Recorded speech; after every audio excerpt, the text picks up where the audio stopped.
Disclaimer: the information and education material contained herein is meant to promote the general understanding and dialogue of GAN's processing. Such information is not meant or intended to serve as a substitute for a healthcare professional's clinical training, experience, or judgment. For patients and individuals, such information is not to be a substitute for professional medical, therapeutic, or healthcare advice or counseling. For medical issues or concerns, including decisions about medications and other treatments, readers, viewers, listeners should always consult their physician or, in serious cases, seek immediate assistance from emergency personnel. Prescription information, procedures, and use of medical devices information should be undertaken only by properly trained and certified medical personnel. We specifically disclaim any warranties, express or implied, including implied warranties of merchantability or fitness for a particular purpose. Such information is provided, as is, and is believed to be accurate at the time of its publishing, but it is the viewer's job to evaluate the accuracy of any information found in this presentation. Every case presented is of their own experience, applied by themselves for themselves, and it applies to their case only. Every person experiencing health problems should seek professional medical advice and consult their course of treatment with a doctor. The processes of plasma balancing described herein are a natural process which supports the body but does not replace medical advice or therapies one is already subject to.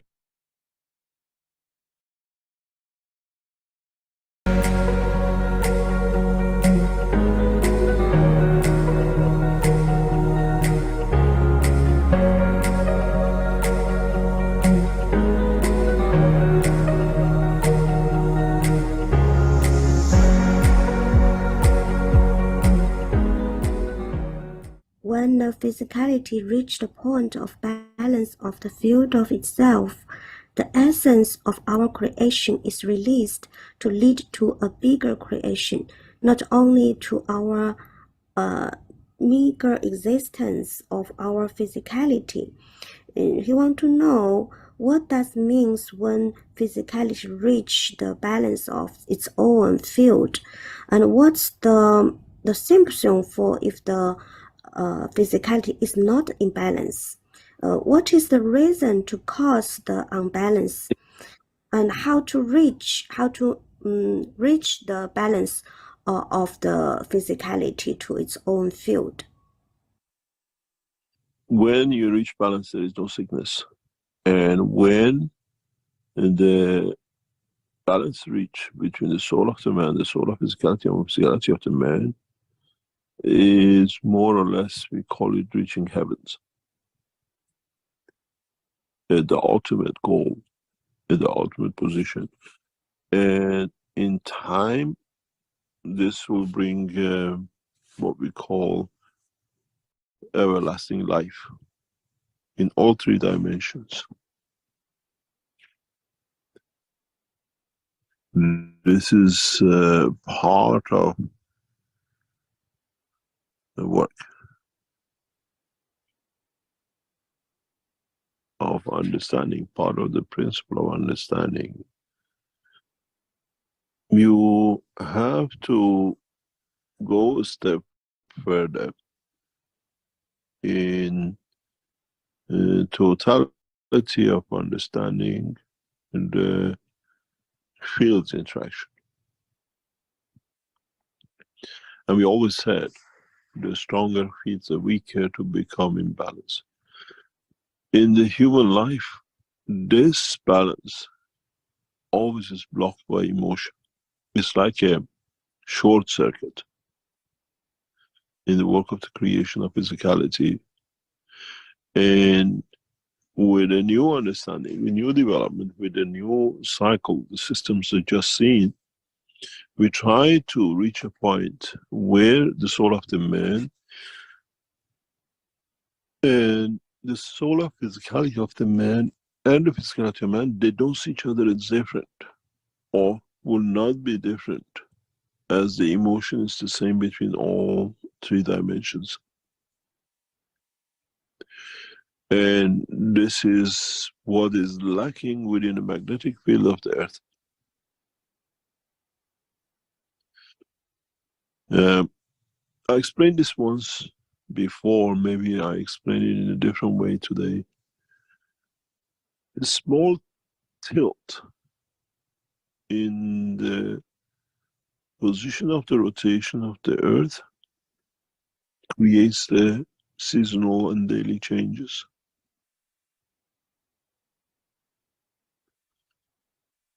If you understand this, it's the same planet, the same beauty, but it goes through different emotions: winter, summer, wind, and the rest. Because it's a slightly out of position. It's the same when one of the three, the soul of physicality, and the physicality of man, one of them is slightly out of position. It creates diversity, which some of this diversity means killing. It's not in harmony with the other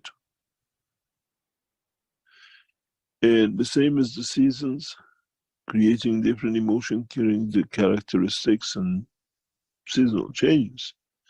This slight deviation in the emotion of the physicality of the man, which comes from the wrongly field given by the field of the earth, has created that tilt.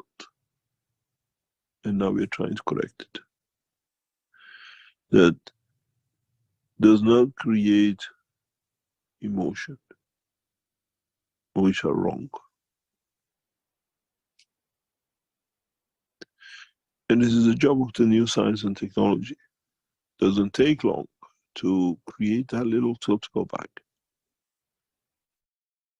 and create different emotions. Then all the soul of the physicality and the soul of the man become on one line, and thou shalt not commit a crime. And that's all it is. As the physicality of the man, as the emotion, is gravitational magnetic field plasma based, so we can correct it with the new technology.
Welcome, everyone. Welcome to the 507th Knowledge Seekers Workshop here on Thursday, October 12th, 2023.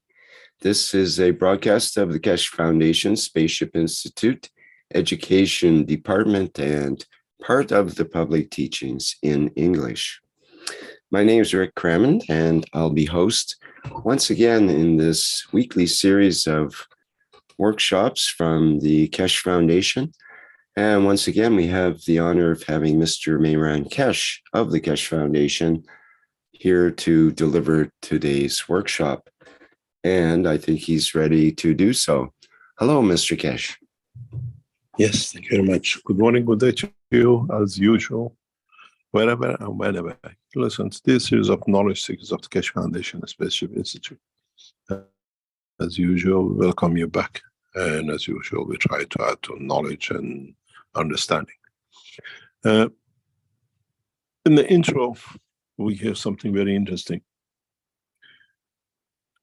And we see And as was said in the intro, a slight tilt in the position of the Earth in respect to its vertical position has created the four seasons, a few degrees change. We see summer, winter, we see the motion of the Earth, ravaging winds and the rest of it. We have this in other planets too, which are in vertical position. But because they're constantly at the same, what we call angle in respect to the horizontal position, we don't get the seasons. But this few degree change creates such a variety in race, in vegetation, in different emotion of the planet, and in every other aspects of our lives. Our moods, our emotion changes because of them. Summertime, we feel happy. Winter time, especially in the northern parts, is highest rate of suicide and everything else which goes with it. But as we look at the structure of the brain of the man, by looking at the structure and how a brain is positioned in respect to the whole verticality of the body of the man, or be the animals. By the scan, we have the knowledge nowadays, we can determine the conditions of the body of the man. We call it the brain of a mess, the brain of somebody who has Parkinson. We say it this way, it's a bit of a desert. It causes dementia. And in so many ways, man, behavior of the man, structure of the man, the way the magnetic fields of his soul with interaction of the physicality of the brain create the man can be determined by the structure of the brain. We just look at the scans. We don't understand them. We look at the picture of the Earth and we say it's a bit tilted. What happened when our brain tilts? What happened when the pressure changes in the brain, in the skull of the man? If we can understand the interaction of the fields, and if we can understand the expansion of the field forces within the center of the Earth, then we can, in a way, sort these things out. Now we can forecast how the weather is in next year, next 30 days, how the fields will interact, where it's going to be cooler, where it's going to be hotter, possibility of the earthquakes and the rest of it. If we look at the brain of the man, and if our, what are called knowledgeable doctors, look at the structure of the child at birth, we can predetermine what planet this planet is going to be. What is going to be outcome of this new soul? And this is what we have not understood. Over past 60 years or so, 55 years, I had the opportunity, I had the pleasure of being able to look at the brain of the man through X-rays, MRIs, and every other means man could image it. Being the son of an X-ray engineer and being familiarized with these machines from age of 7, 8, 9, seeing the X-rays from the bone to kidneys to brain, always interested me to understand how can we change the center, which is the above, which is the brain, for the rest not to happen. Rick, if you can go on Wikipedia and pop out some brains of the scan images of the MS and Parkinson, we might understand this. If we look at the magnetic field of the soul of the man, which is imperfection within the center of the brain, but according to the condition and the environment of its field, the strength of the soul of physicality, creating condition for the structure of the life to be, then our scientists realize it's easier to understand the development of the soul of the man in interaction with the dimension of the soul of physicality, which is to do with the dimension of the flow fields of the blood of the man plus emotion. They don't need medication. They don't need to create chemicals and whatever, and we stigmatize them for different things, because actually our illnesses are very simple. Our doctors have not understood how to handle these things. Pick up an image of an MS patient and the way it tilts or shows by the in Wikipedia. If you look at some of the brain structures, if we need a closer, if you can find a very good single picture of MS brain, just put brain, MS brain, and scan, you get a very good pictures on that channels usually.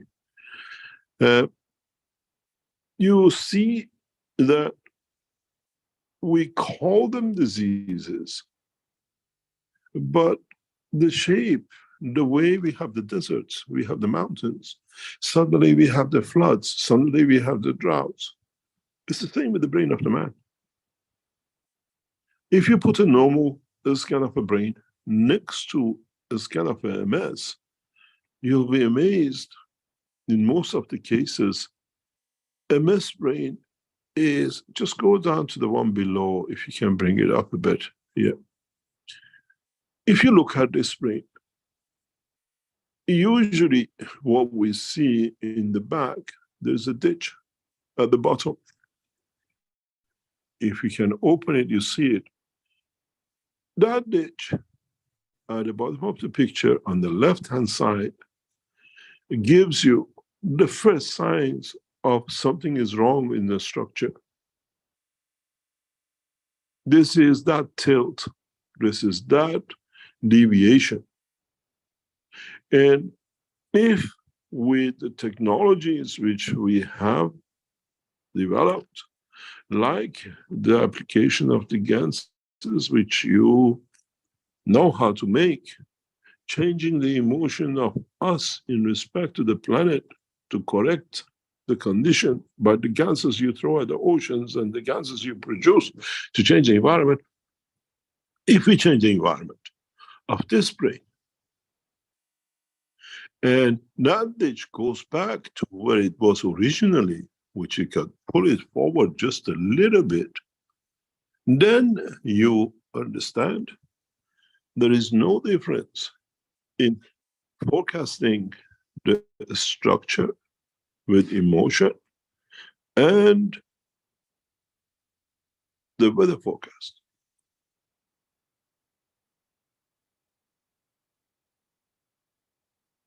These images gives us exactly what we see on Earth.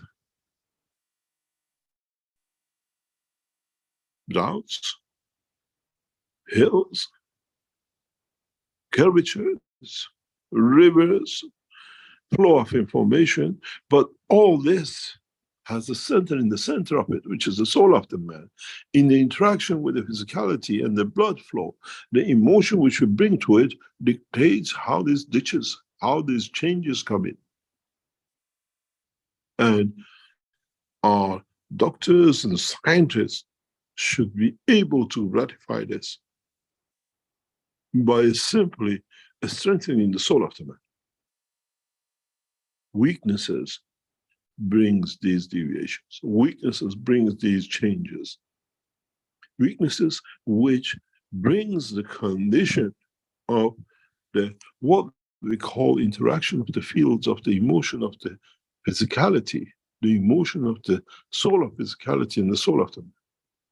In a way, our physicality is a slave to interaction of the two fields, of the emotion, of the soul and soul of physicality. When the emotion of the man in the dimension of physicality is not satisfied with the condition of his environment, the environment in the terminology is people you live with, environment you live in, interaction with the society, interaction with your siblings, interaction with your boss, interaction with your children. These are the hurricanes, the tornadoes, the beautiful warm summers, the leaf blowing, and everything else.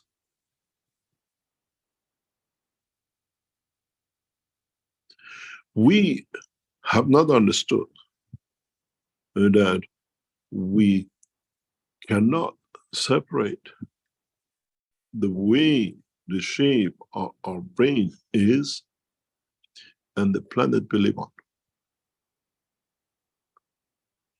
The shape of our brain, the structure of our brain talks about a desperate situation, incomplete situation. Many times when I used to make the fly systems, I always said, when would man understand he is flying halfway? Instability comes from the bottom end. When you look at the structure of the earth, when you look at the structure of physicality of the earth, when you become wise to understand this, you'll find out we are a flying object. We are absolutely uncontrollable flying entity. Our brain tells us, the structure of our brain dictates this to us. And we need to understand this. If you look at the earth,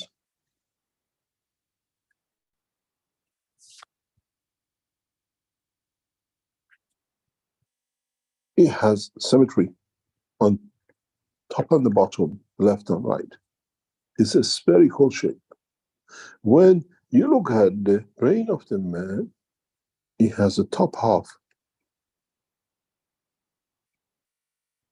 Part is missing. We have compensated through a nerve system, we call this spine, the rest of the shape of this matter.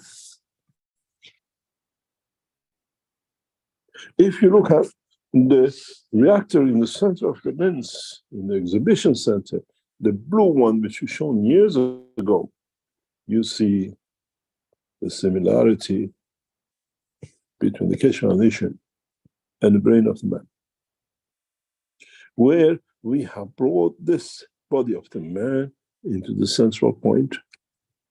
We have brought the soul of physicality in the center, where the soul of physicality of man as a blood flow goes around to it.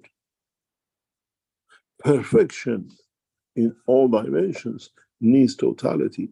So you can understand by looking at this feature from the birth, point of inception, we should be able to tell how our children, how our faces, how our features going to be. A lot of people talk about the stem cells. The stem cells is copying something, but not understanding the totality of the creation. And when you look at the structure of the brain of the man, you'll find out that when there is something wrong in this half because of the shape and connection through the spinal cord, this has to adjust itself to it. And then when the storm comes and the brain is slightly tilts in, the physicality has to respond in the dimension of its interaction. Paralysis. limbs, arms not working. We always said the problem with Earth is that it has not, in the process of its creation, provided the totality of what life needs on this planet, that has created the man to kill, created the animals for that extra energy to be gained to do all sorts of funny things. It doesn't matter if you're a man, the cat, the dog. It's a common denominator, short in the totality of the shape, in the structure of the planet, to be able.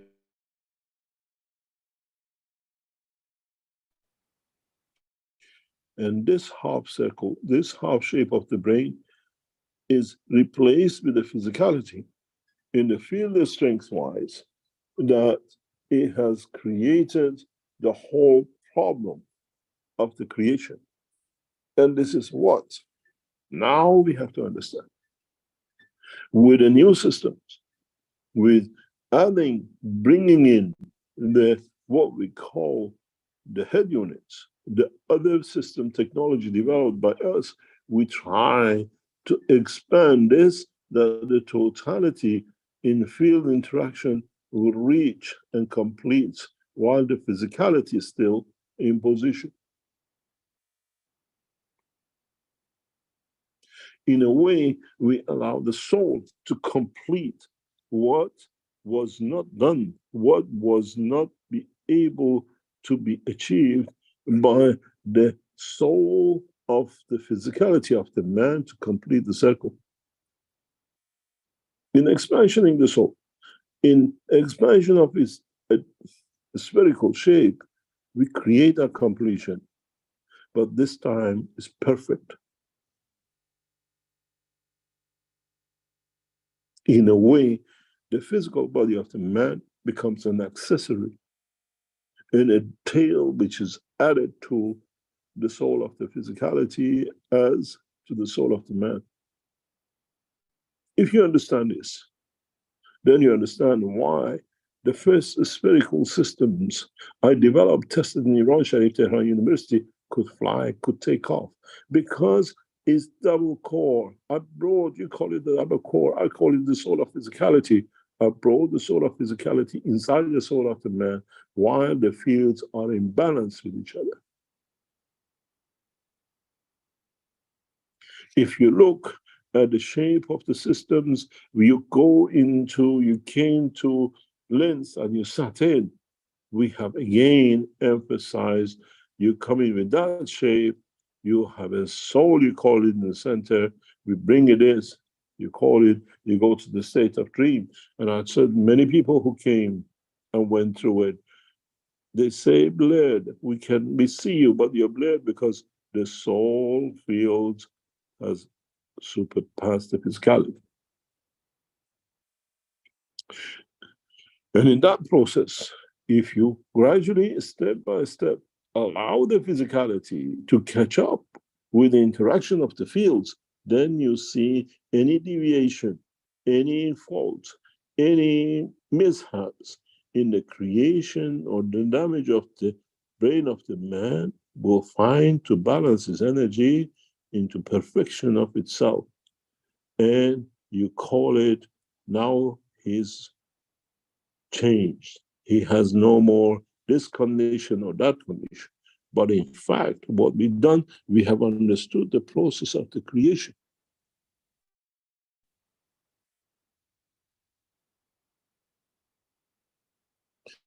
So when we come to explaining the seasons, we call it the autumn, storms, rain.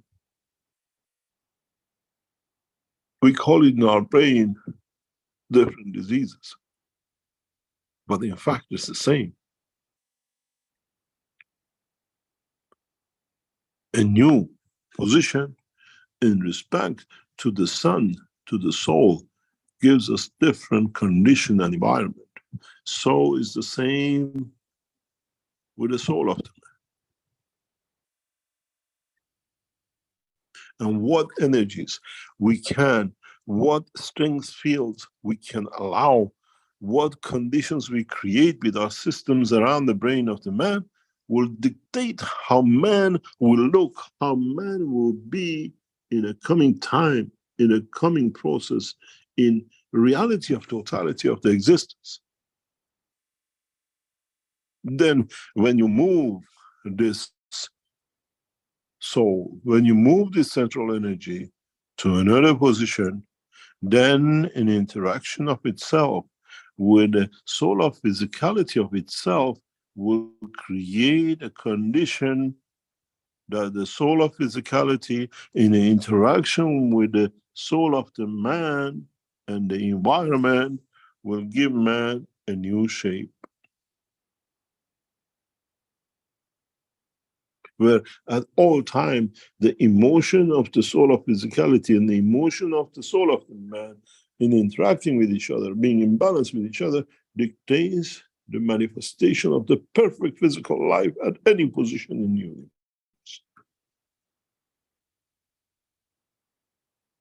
Now we see there is no difference between the man and the planet which created it and the star which created the whole structure of the environment and the galaxy and the universe. They're all the same. Different winds, different flows. What we see on Earth, we call it the winter storms. We open to space, we have magnetic storms. We have to understand the condition of the universe. Where is the winter time? Because even our own galaxy is not in the right angle with the center, with our central force fields of the universe. So it has its seasons. Our galaxy has its own condition and environment, and the storms and everything else. What is in macro is in micro. It's for man to understand. It's for man to gather the intellect, understanding. If man can manage to handle the storms with his own brain, with his own structure, his own physicality, man can handle everything else in the universe. Because the brain of the man is one of the most complicated systems, but in fact, all connected to the operation of the soul within the center of it. Do you battle in different positions? Or do you handle the strength of the center that the position is becoming irrelevant because you adjust to it? The fields adjust themselves to it. You don't need to do anything. Fighting takes time, fighting takes energy. But if you can be with it, go with it, create the condition of the field flow with it, you'll survive. There is no difference in the operation of the brain of the man. The stones we create as rages, as joy, as laughter, as cry, and then the rain, the thunder, the beautiful sunshine, weather, the deserts, the valleys, and the rest. Our scientists have not understood, have not realized the bigger picture which is in front of you. In our brain, we carry half of the sphere. Instability is guaranteed unless we understand how to operate, how to run, how to manage this champ in the center.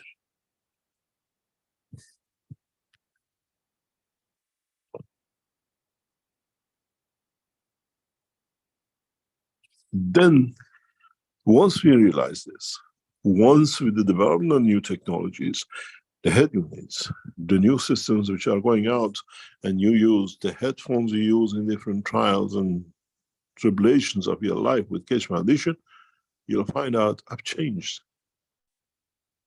Those of you who have been with us in true testing past 12 months plus, sit back and look at 12 months ago.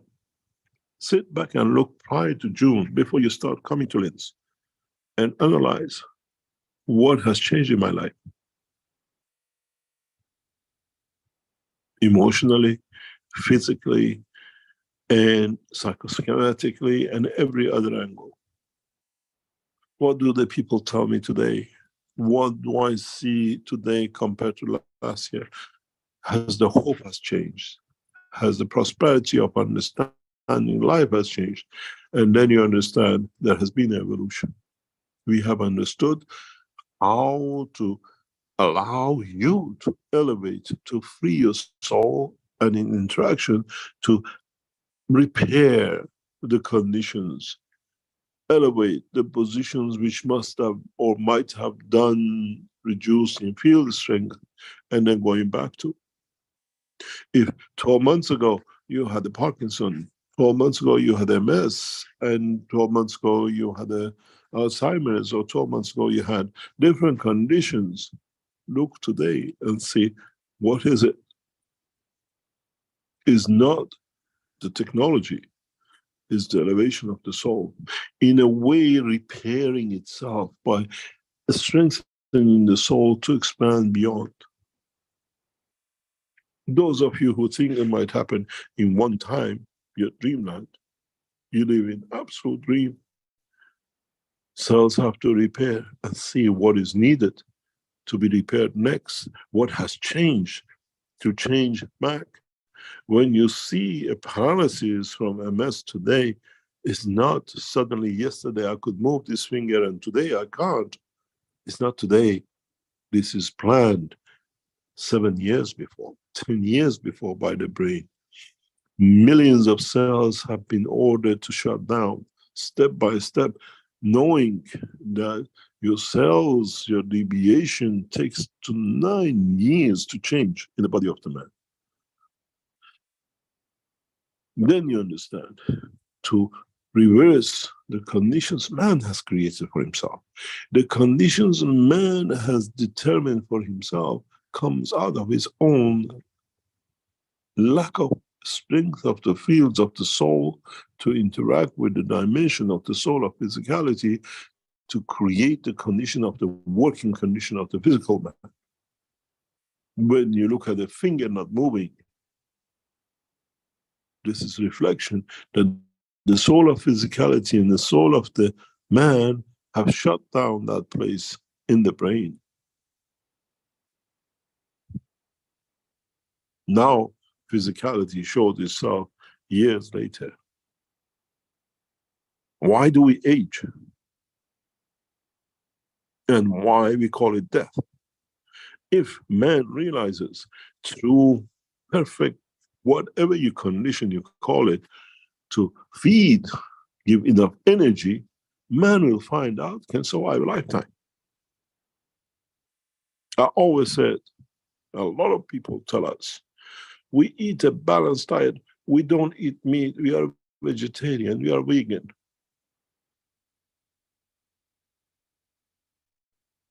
Do you realize what it means? If you understood the work of the energy needed to elevate, to absorb by the soul, to expand, and you tell vegetarians and the others live longer. So you understand, by true vegetation, eating vegetables or whatever you call it, the way of life, you kill more animals to give more energy to your soul to live longer.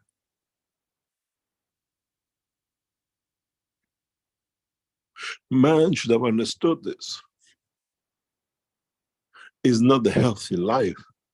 It's how much energy in a lower level we absorb, we digest, we give to our soul, that it can maintain the operation of the soul of the physicality in the dimension of the brain of the man.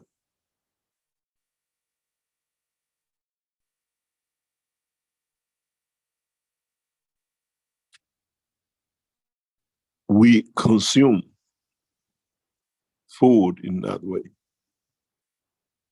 Now we understand, if man could understand, if our scientists would have linked the lines together in one way or another, that large energies consuming meat in the high energy levels does not give that low energy feel the strength, which vegetation gave to the soul of the man, man would have never eaten food.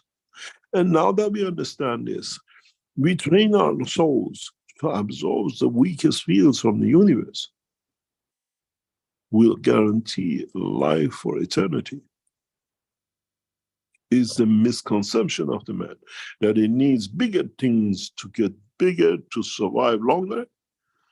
In the world of the creation, the brick blocks, the blocks which brings you up to keep you to survive, is the weakest lines. A man in that position, if he understands it, then does not look for the strongest field in the universe because he hasn't got the capability of handling it. He looks for the weakest, for the one which has the lowest strength that his soul can maintain and absorb, and then in interaction with the environment feel the strength, create manifestation of perfect life, perfect physicality.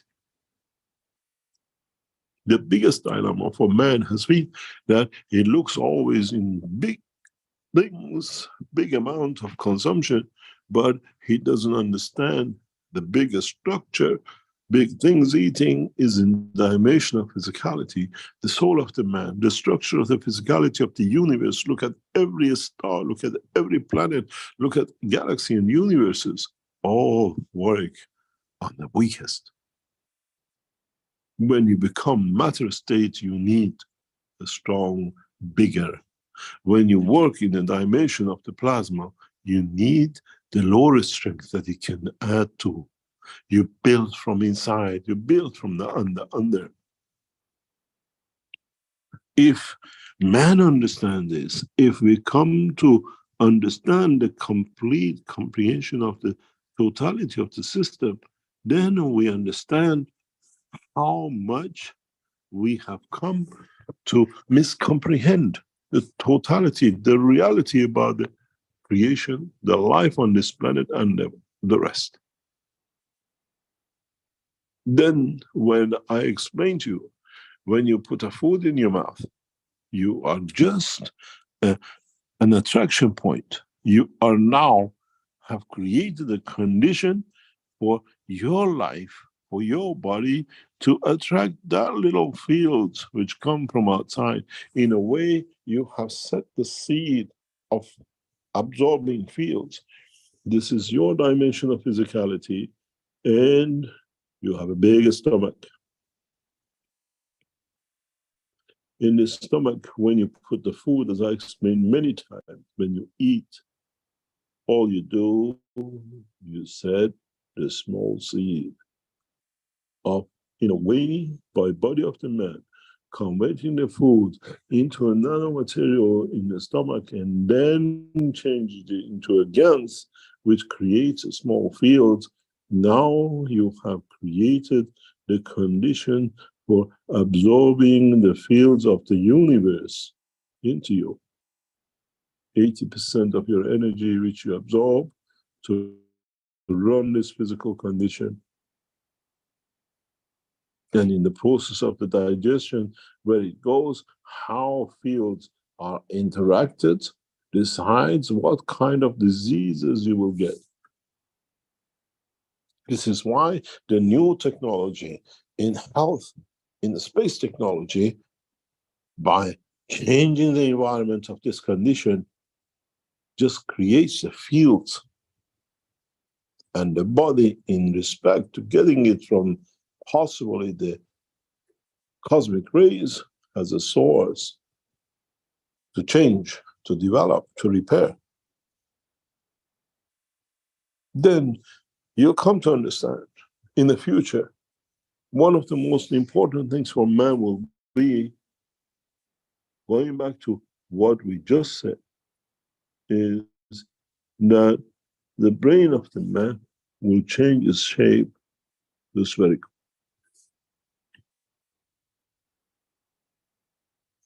The shape we see, shape of our brain will 100% change as we go into this process. If you look at the pictures of the magnetic field of the Earth. You have Earth, you have the direction of the flow of the field of the sun, and if you look, we have a tailwind. Because the strength of the field facing pushes the fields backward. Now, isn't this the shape of the brain of the man? But in that tailwind, the shape of our brain has changed to this shape. So what do we absorb in the direction of fields? From the frontal view, from the face side, that pushes our brain to be extended slightly to the back. What fields from the cosmos we receive on the tail end and the front end.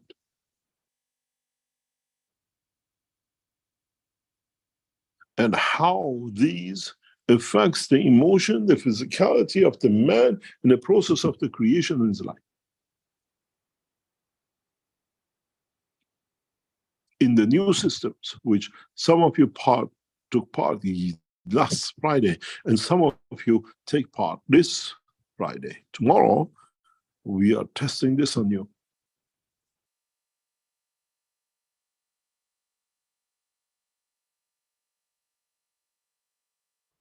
How would your emotion change? We don't tell you how we play with it. We don't tell you how. We just strengthen. We have put systems in operation in our system to see how you absorb energies. How much from the back and how much from the front, and how the system evaluates. Don't forget, we have tons of you in this test, not one or two. So we see average operation of the totality of humanity.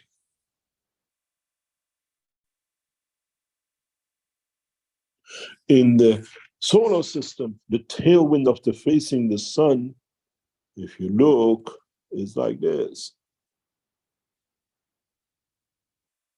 Because it comes from the sun, field forces are strong. And if you look at this, is the eye of the man too. And your soul sits in line in that tail centralized. So that's why you see your dreams.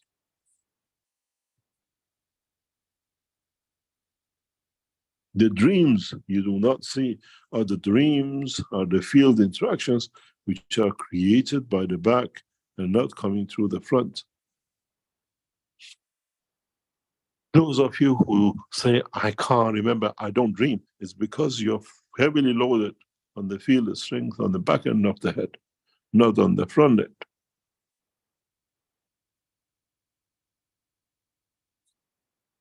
And it shows your behavior.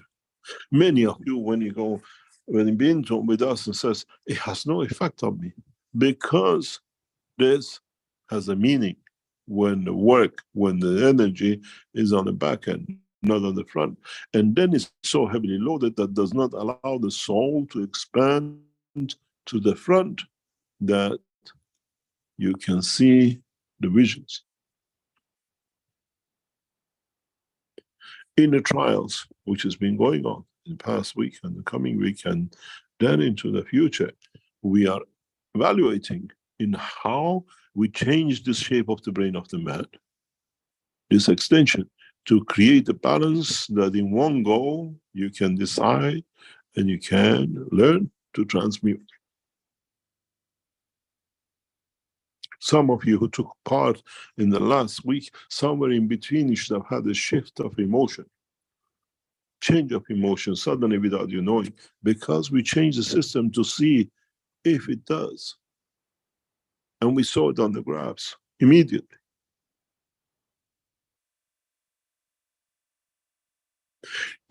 In a future test, when we put you through the dimension of the physicality, we will go even further into this. We go further in understanding the totality of what we call life. How we will do, how we will bring that to operation, how we can change this in the addition of understanding of the work. How we can change in totality the dimension of the existence.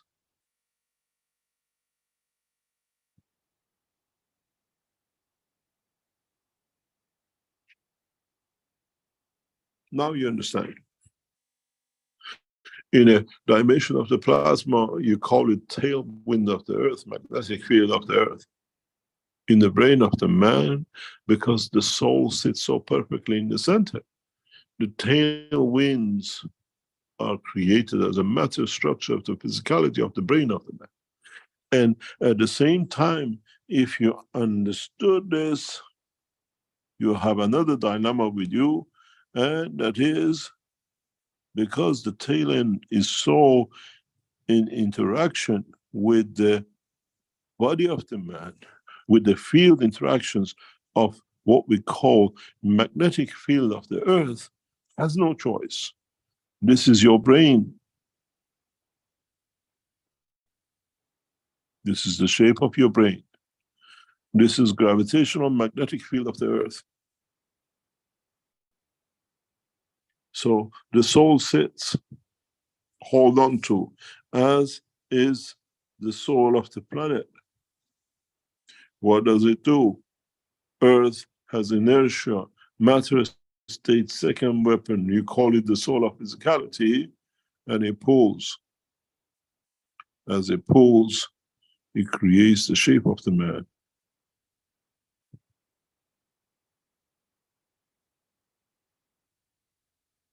This is where the other half of your field forces have disappeared to.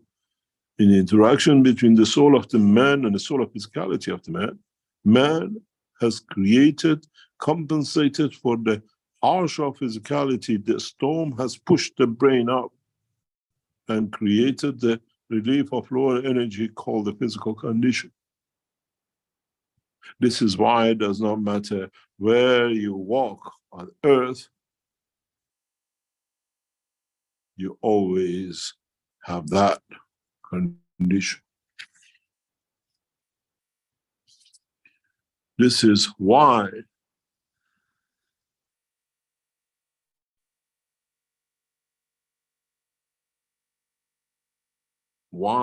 we see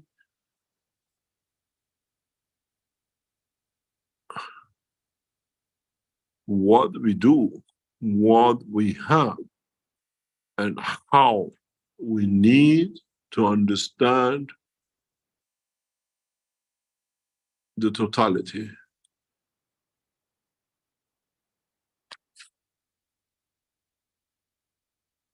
We got to understand that the process of creation is the same. You look at the bigger scale of this, you look at the shape and the position of our solar system in respect to its galaxy central point.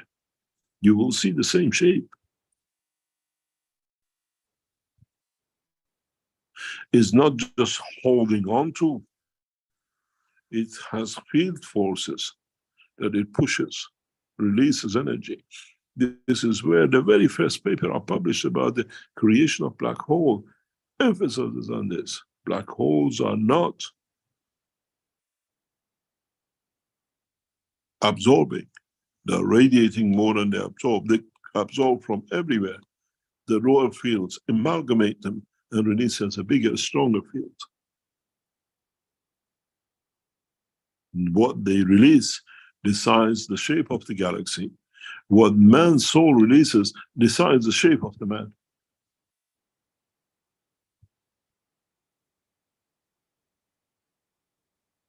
In respect to his environment of Earth, or our sun, our solar system in this galaxy, and the same shape of the galaxy in respect to the central point of the universe.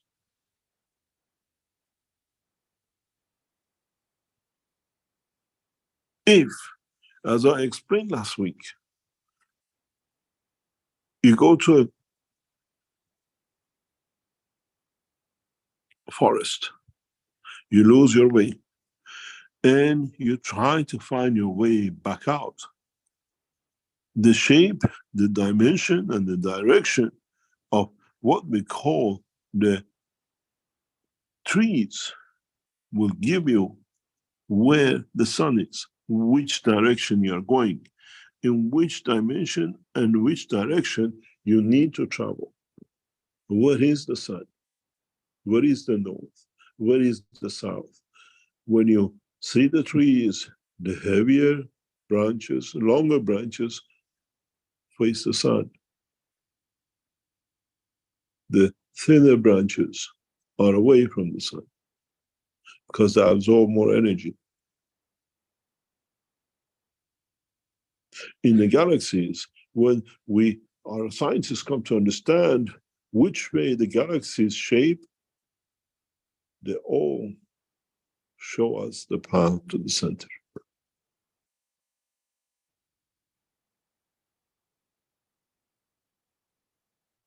We call the tree the leaves and the branches.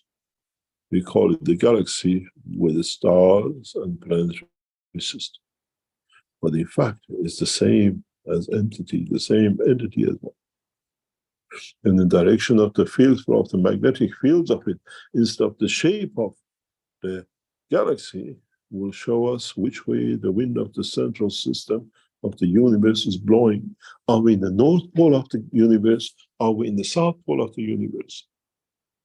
If we measure the gravitational magnetic field of our galaxy, then we can determine the position of us. Those of you who travel in UFOs have to gain this knowledge before you get into it. Is your captain taking you this way, where you want to go that way, because your daughter has moved to galaxy so and so?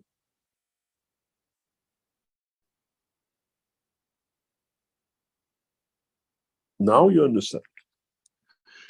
It's the same when we become wise to operation of the universe.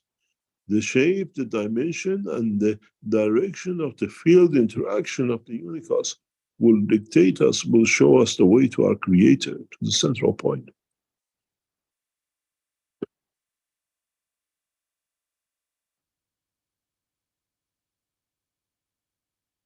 This is how the humanity has to extend his knowledge, extend his understanding of, expand his process of the knowledge gaining through the weaker fields of the universe if he works with the plasma, and not through this massive, everything has to be big. Because when it's big, it creates power and you'll be frightened of it. God, your creator, comes to you through the weakest, the shrinks of the fields, and you don't even know it because you're looking for him to be so big. That's why he's in every cell, every existence, every thought of you, because you have not learned not to be physical, not to look at the biggest thing. I always said, when you go to communist countries like Russia, when you go to places like the churches and the mosques, you go to the offices of the government, they make it so big that you live in a tiny house, so this thing big must be very important.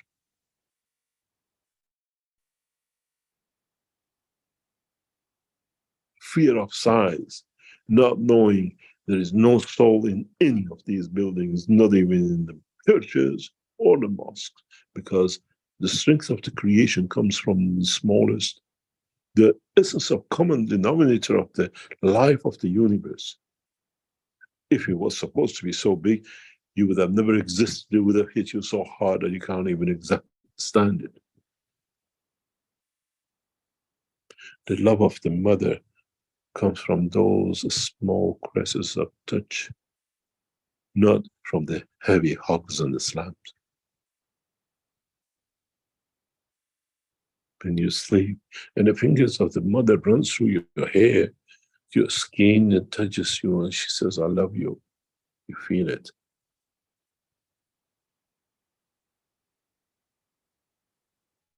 And this is the love of the Creator. And man has not understood this. If you think one day man will see the Creator in a huge entity, you have not even understood the essence of the creation. And it's the same with our doctors, it's the same with our scientists. To expand the soul of the man, you have to reach to the lowest level of strength fields as a plasma, not a big hammer and a sledge.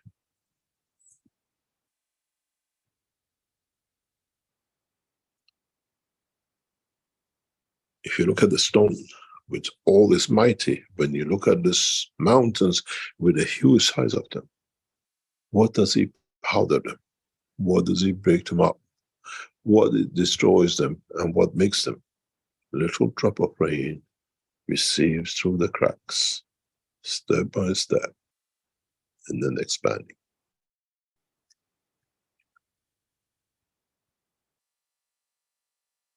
Man has not learned the process of the creation. Man has not understood the process of the creation. And this is why the systems, the technologies we are testing, developing, look so amazing, because we have learned to come in the soft way, the small, the way you are created. You come with the rich, you come with the heavy fields, you give yourself Alzheimer's, you give yourself Parkinson's, you give yourself everything else which your body cannot hold. And then you call it, I'm sick. I have this disease, I have that disease, because you don't know, you use a sledgehammer of the emotion on the physicality of the man, which is weak and works on the fields of the universe. This is where the new technology will come as amazing, shocking, and unbelievable, because man has never had any belief in the creation, the process of creation of itself.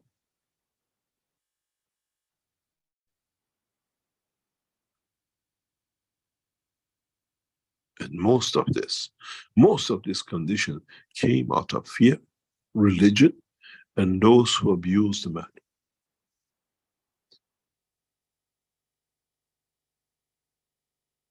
Now you understand. Go down deeper inside you.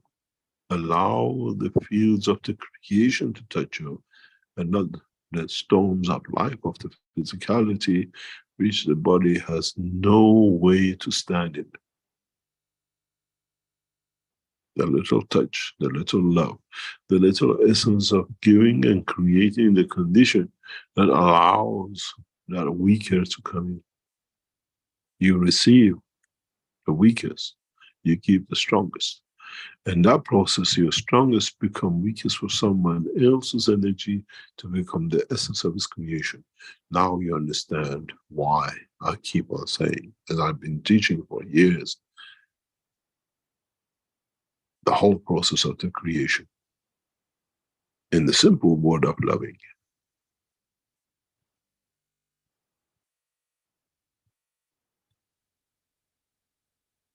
Maybe as knowledge seekers today you understand a little bit more about the essence of your own creation and how you have created mayhem with the storms and ravages of your own emotion that the physicality cannot take.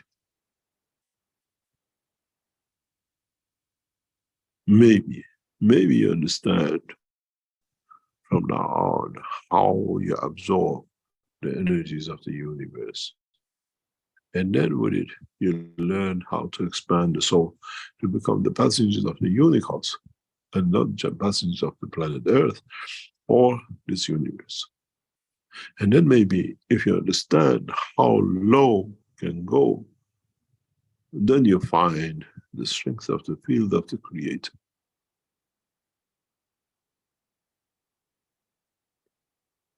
when you steal, you add to, you make it heavier, you make it stronger.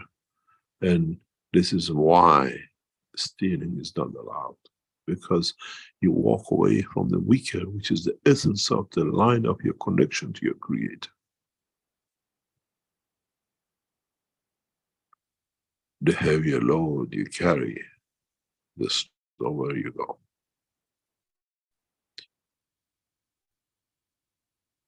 I hope you learned something today. I hope you understood how and the way life has to be for man, not only on this planet, not only within the brain of the man. And now you see similarities in real condition of the life, which you call it diseases, and we call it storms, weathers, and seasons. I hope with the new technology and understanding this, we create the next step. As I said to someone in front of me in the very same room I'm sitting now today, last night, that I'm not interested in all this. What I'm interested is to show the man the way he can apply the span of universe. He can see the beauty of the creation, not with rockets, spaceships, and every other material condition, but through the essence of the strength of his own soul. And does not need that jet propulsion to create the faster run to take off. He needs to understand the lowest energy fields. That's the path to his Creator. And this is a very big dilemma for man. How to live in both dimensions of strength of his condition of physicality and the weak in the strength of the lines to his Creator. Connection to his essence of his own creation. Thank you very much for today. And I hope I open your eyes into a new dimension. And in a while, your test, your cooperation with Keshe Foundation is opening that door. For you and for those who gradually learn, man lives two lives, schizophrenic. One is a devil and one is an angel. The devil is physicality of the man, he has to do everything to keep it. And the angel is the soul of the man connected to the line of the Creator. We go for a break. And we come back to answer any questions. Very good. Thank you, Mr. Keshe. Thank you. Just find my... Okay, this is the 507th Knowledge Seekers Workshop, and we'll take a halftime break for a few minutes and be back shortly.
The revolutionary new Flight Enhancement Spaceship unit is due to be launched in June 2022, and in the same year is expected to fly passengers into space, to the moon and beyond for a day or even several days at a time. There is no need for the Flight Enhancement Spaceship unit to carry food or medicine, as it is equipped with the latest space technology for transportation, transmutation and deep space operation. This extraordinary breakthrough technology ushers in a new era of travel without the need of fuel, food or medicine, even during the longest excursions into deep space. Each spaceship unit has a 4-passenger capacity for long or short duration flights and has the capability to travel between cities on Earth in a matter of seconds to minutes, depending on the distance and speed. This ability to traverse massive distance in such incredibly short time is not just a breakthrough for human transport, it also completely revolutionizes the transportation of goods and cargo and will rapidly overcome the need for one of our most polluting practices, namely marine shipping, as it finally breaks us free not only from the combustion of heavy diesel, but from the combustion of any fuel for propulsion in the future. The Flight Enhancement Spaceship Unit, a new paradigm in space travel, space medicine, and space technology.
Okay, we're back again at the 507th Knowledge Seekers Workshop here on Thursday, October 12th, 2023.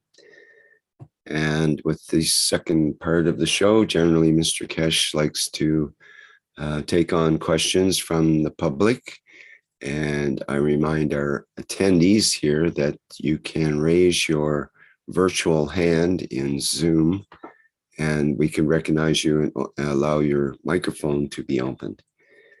Others in the YouTube or live stream can put a question into the chat and we will attempt to get to it. Mr. Keshe, how would you like to begin here? Is there some other things you'd like to say before we address questions? The same as usual. No, really the same as usual. If there are any questions to answer, we try and see what we can, how we endeavor to understand it, to answer it. The usual way we make announcements if there is a need. We don't have any announcement. The process for the London conferences and Congress and the whole week session of teaching is going on. The advertising should start on the 16th, international invitation. And the venue, thanks to one of our dearest knowledge seekers, already been fixed. Is for the ambassadorial meeting. Is in one of the most prestigious locations and could not be any better position. And the invitation to ambassadors to London will start next week. Public announcements on media, international media starts the following week. And we'll see how the promoters we have brought in this time do the work. And on the back of that, we're trying to get agreement from the Chinese authorities to hold the event in Beijing in December or January. And these things are not so easy in China. Needs approval of many things to be done. And hopefully we should be able to get an agreement in holding the third session in China. And from then on, we move on to Tokyo, Beijing, and then from Tokyo to most probably Tehran, and around Washington and beyond, as we were planning before the corona, as you saw. We started giving conferences in different countries, and the corona came to a halt. There's a continuation, but this time it's not just a conference. We show technologies on the edge. We have agreements with our, what we call partners, what will be shown in public and what cannot be shown in public. And this will gradually will explain the developments which will be kept away from what we call public, as part of the development and cooperation with nations, and part which affects the public life, which be like agriculture and energy and the rest, which will come through in 2024 through our partnership agreement with the Chinese government. And we'll go with that way. Those of you who are trying to attend the conference in London, be it the whole Saturday 2 sessions, or ambassadorial meeting, or for the week session long, please complete your ways, because after the 16th, we will literally do not see capability to control anything, because now it goes in the hand of the promoters, and they have their own ways of doing things, and the operation of the running of what they call organizing, the accepting the people is with the organizers. If you have a specific person you think should be invited or should receive the information if they want to join a meeting, like your prime ministers or whatever, you can send the information to info@keshe.foundation, and we pass it on to the promoters. Many of you have sent us the links to your prime ministers, to the high-ranking officers of your government. We have 2 levels of invitation: those who we invite, like the ambassadors, and those who receive the information. They have to register for the conference. Some of the most leading people are on the list of the invitation. We have invited NASA's will come in through, and people from Tesla, because we will affect the work of this company heavily, both on the space and the vehicle side. The development and release of the levitation cars, what we call it, through plasma magnetic fields, will bring an end to electric cars and an end to energy consuming conditions. So we have invited those who are going to be affected and those who you think might affect their work to be in the conference. This conference has, as I said before, a special link set up for all leaders Zoom session, which means any of your world leaders, your presidents, your prime ministers, who cannot, and they cannot come to London because of what we call problems with receiving such people, world leaders are allowed to join live in the session through a specific way. We know there's them and set up prior with them to see the presentation, to see the change. And it's for them how to set up the situation with their governments. If you remember in 2011, 2012, we gave the key with the technology. This time through Zoom, we, instead of giving the key to the ambassadors are present and the leaders will watch what is to come. And the beauty of this time, you as knowledge seekers see what your leaders know and what they don't do or do about it. There's one thing for fact, that the technology implication and implementing it will be very rapid in 24, 25 in China. We are part of it, we watch it, and how we are influencing the change and the thinking of the government. The biggest problem for us has been to change the mindset and allowing the people to follow. If you would have said 10 years ago, man of 90, man of 80 does not know how to use a phone. Now we see men of 100 with a mobile phone in their pockets and they are more active than the 18 years old because they talk to everyone they couldn't do. They are so active on the pages of the web that is unbelievable. So we need to educate. You need to educate your nationals, your government. If you have, and you are a member of people who are influential and have a direct access to your presidents or what you call the leaders, this is only for your presidents. They will be given a direct line. So we know 5 presidents today will be on the line. We know who they are. They already accepted our invitation. So the whole seat is set for it. We have asked for one of the world top 5 nations to send the opening message for the opening of the conference. If accepted, to give the message of peace on the opening of the Keshe Foundation conference in London. As he says, it is technology in exchange for peace.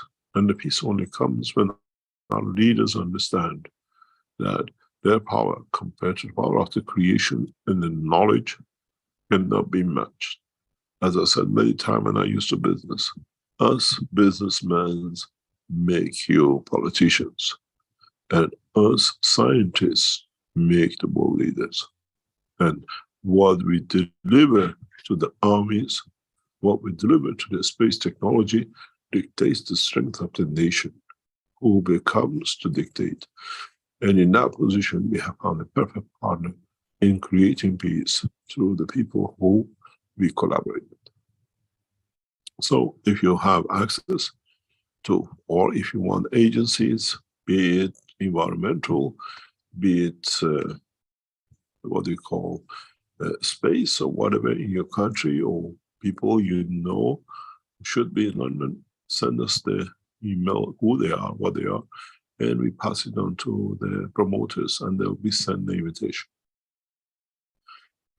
In any case, we are literally converging on London for the London conference and the Congress and the week session of teaching. And I hope you will enjoy your time with us. Are there any questions?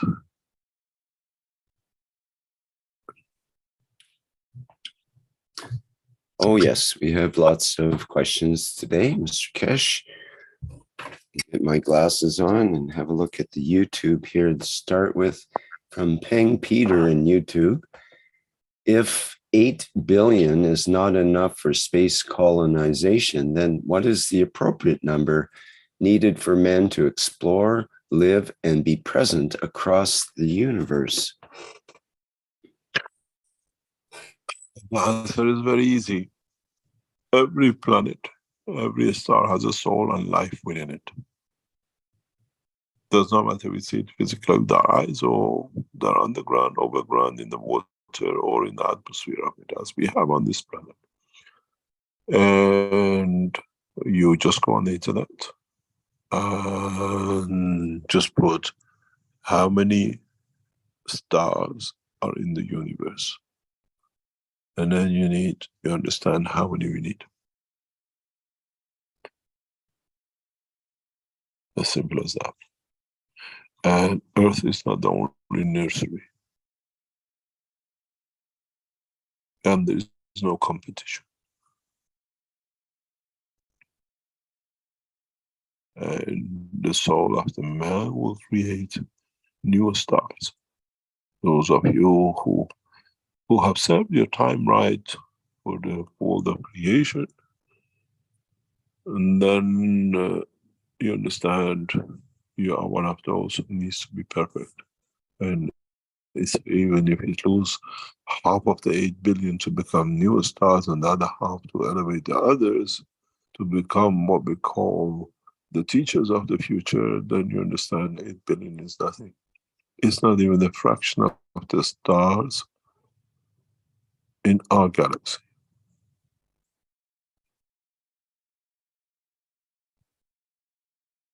Any other question? There's an interesting estimate here that astronomers estimate that there exists roughly 10,000 stars for every grain of sand on Earth. It gives you kind of some sort of concept. Wow. You don't want to know the deserts with the sands and the beaches with the sands on them. Mm-hmm.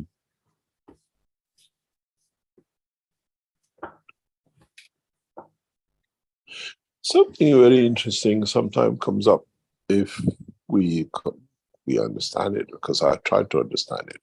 How come we have such a beautiful beachy sands by the oceans and the seas and whatever, and we have the same kind of sand in the desert?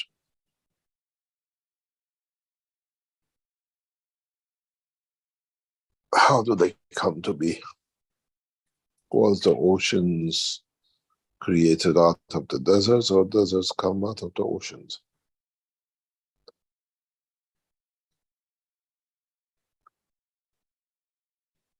Or some of them do. Any other question?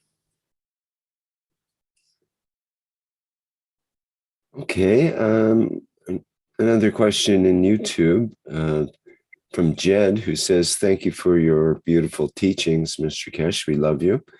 Our hearts are breaking for Palestine. Is there anything that can be done to bring peace?"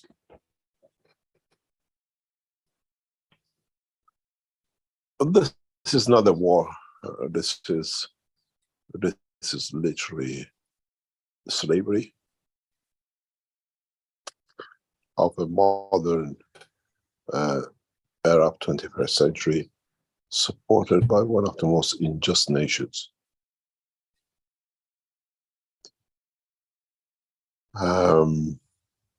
As you know, I work to support the Palestinian people, not their government or whatever, for decades. Even prior to the start of the Keshe Foundation, I'm aware of their needs and how virtually millions have been put in an open prison, called it Gaza Strip or the West Bank.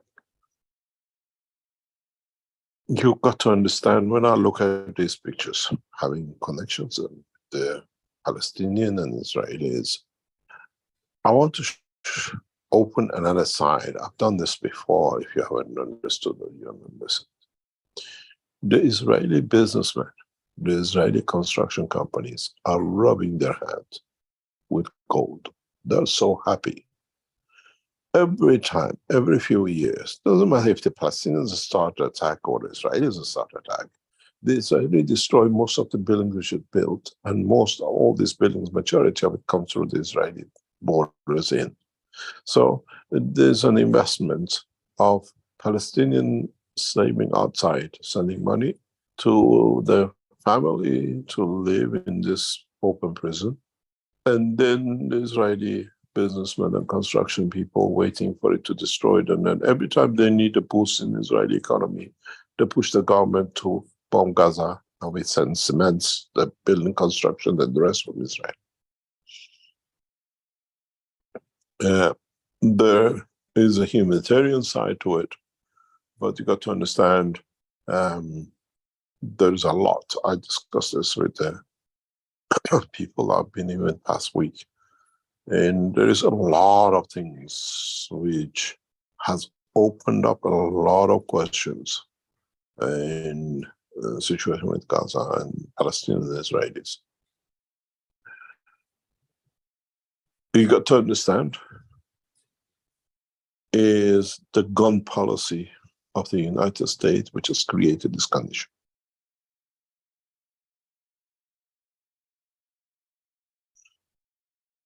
Selling guns, arming guns, and creating jobs in the United States, trying to be a superpower is where it's going to come to an end in 2024, 2025.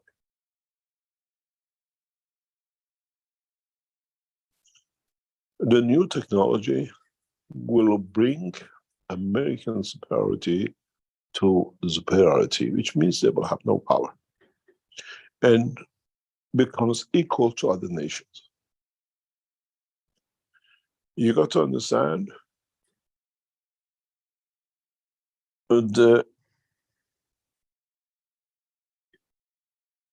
what we call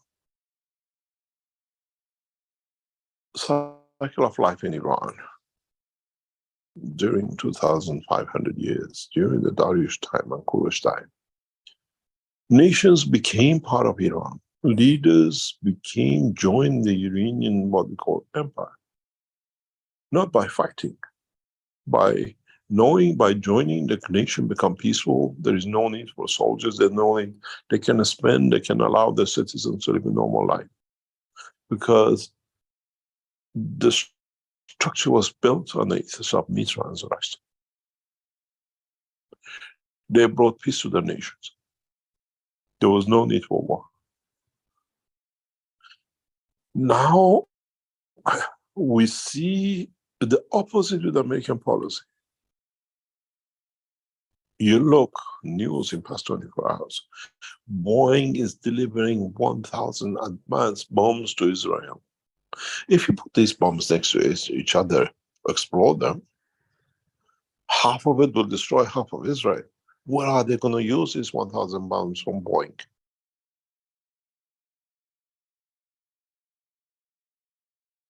How many more children of Palestinians, Egyptians, and Israelis and Americans are going to die? When the Israelis drag the Palestinians out of their home with their hair to destroy the buildings, to build new buildings for the Jewish people, we didn't see it in public news. I get pictures of it. When the Israeli taken from the same building they took by force the same way is a world crime. Because CNN has decided. This atrocities has to stop. And it comes when there is a just power on this planet, when there is no need to fight, when there is no one is more powerful than the other. And through our agreement, we will reach this point. They wanted it 7 to 10 years. I wanted it in 1 to 2 years.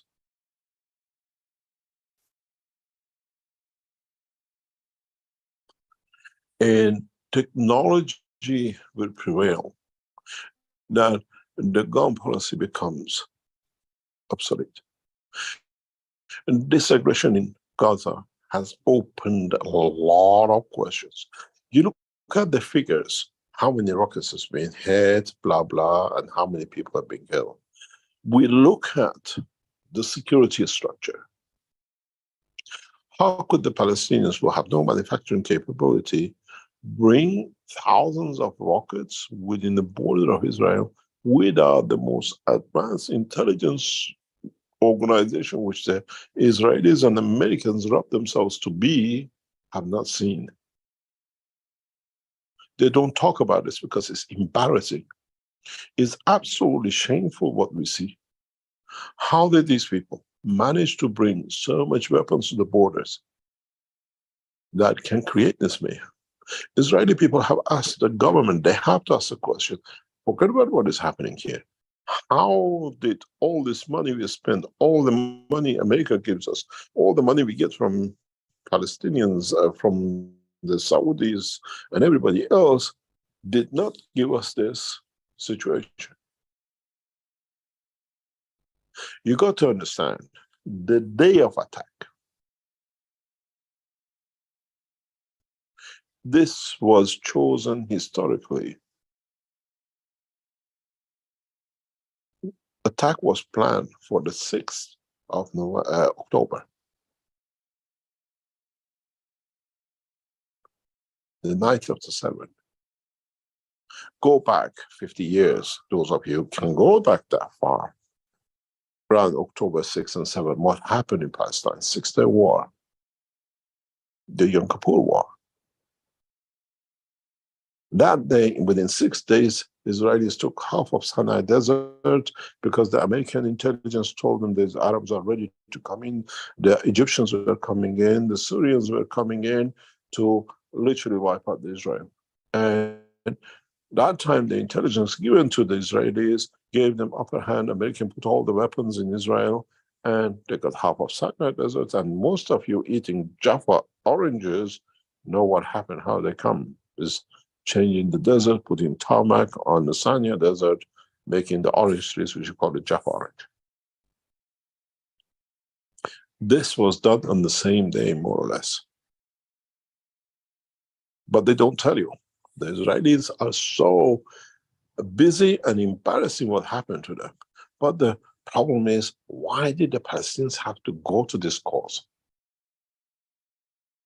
Why did they have to go to this extent? It's wrong. But have they been left an option to be there?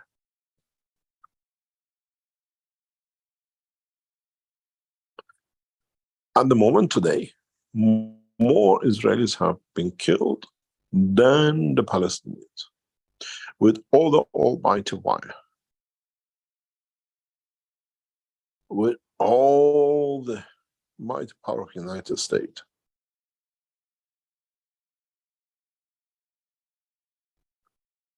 And how did the Palestinian hit 10,000 rockets on the borders of Israel? And how and where did they move it to? You don't want to hear, Israelis don't want to talk about it. This is, if it was in any other place in the world, Israeli president should be sacked immediately.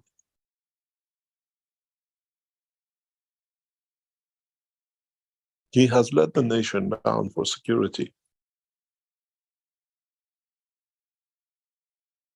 With all the power they have, all the satellites, all the remote cameras on Gaza Strip, or everything else, where did these come?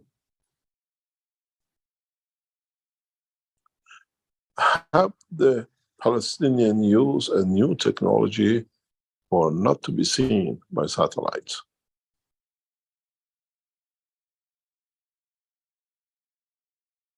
Have a new strike of work has come into operation, that the Arabs who were reporting back to Israelis everything kept their mouths shut.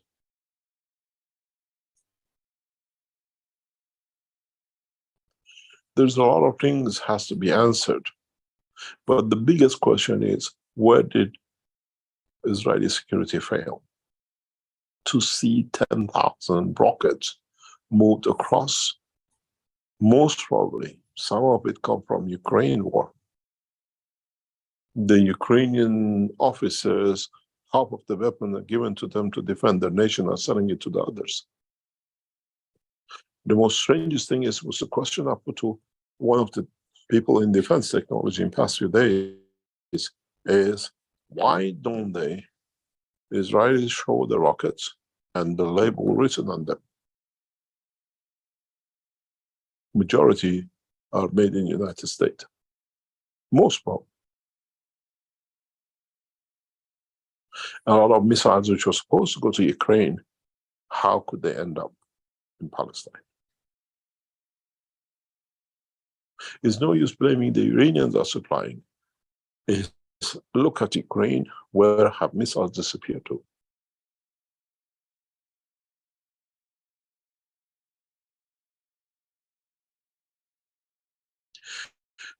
Finger pointing doesn't work. We are not here to defend Palestinians or the Israelis. I look at, as I've done for years, right across. Who's wrong, who's right, what caused their fight? Is their problem. We have to provide a technology which does not allow these things to happen.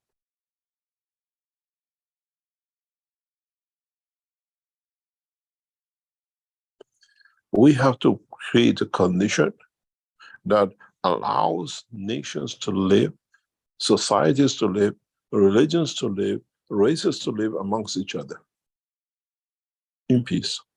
This is the reason for London Conference.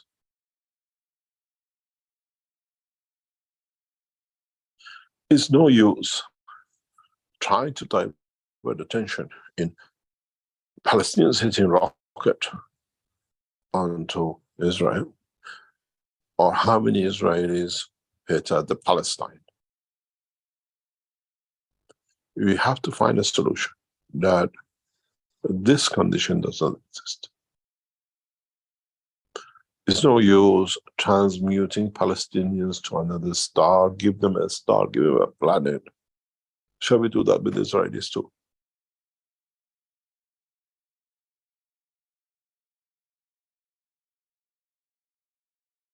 Or can we change this hateism to a friendship, to collaboration, to operation together?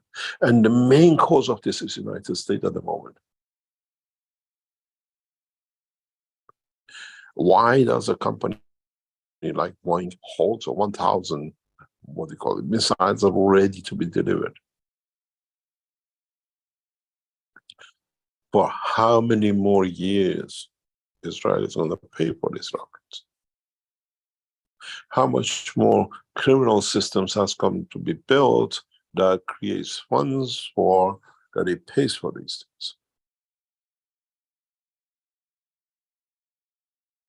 A $3 billion contract with Germany for new missiles for Israel. If they have such a contract, if they have such a technology, what do they need weapons from Boeing? Germany has just signed itself to this, one of the largest defense weapon contracts sold by the Israelis. So Israelis could not defend Saudis and the bases of Americans in Iraq. Now they're selling the same thing to the Germans. Which ministers in Germany has been receiving whatever lubrications we've seen with them in the EU to get such a thing, put Germany under such a burden?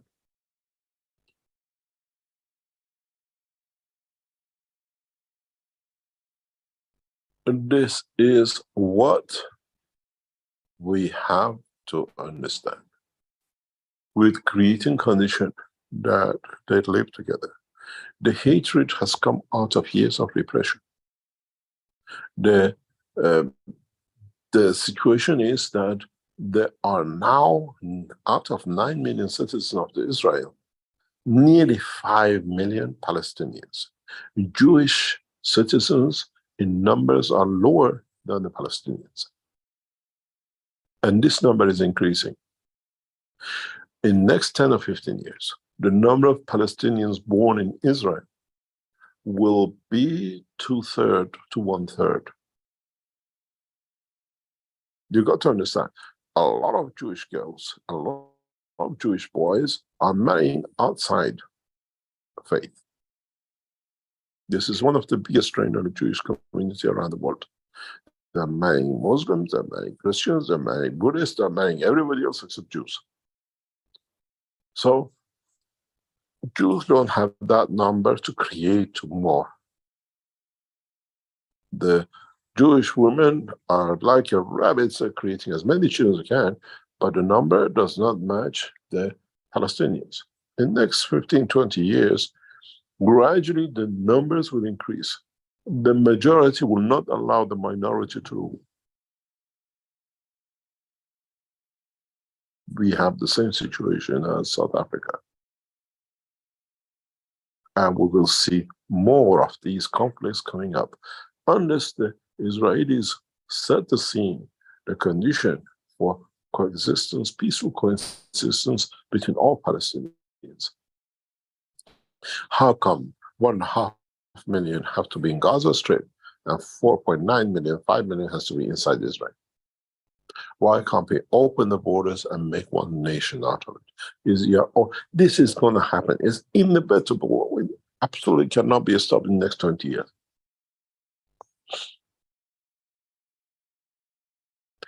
Adding another 1.5 million Palestinians from Gaza into to make one country out of Israel it will happen. Two-state nation does not work. It will not work. Israel at the moment is 60%, 55% Palestinian, 40%, 45% Israelis. And 90%, 80% of these Israelis who are capable to carry American passport with them. True single passport Israelis are very few. But all the Palestinians carry the Israeli passport.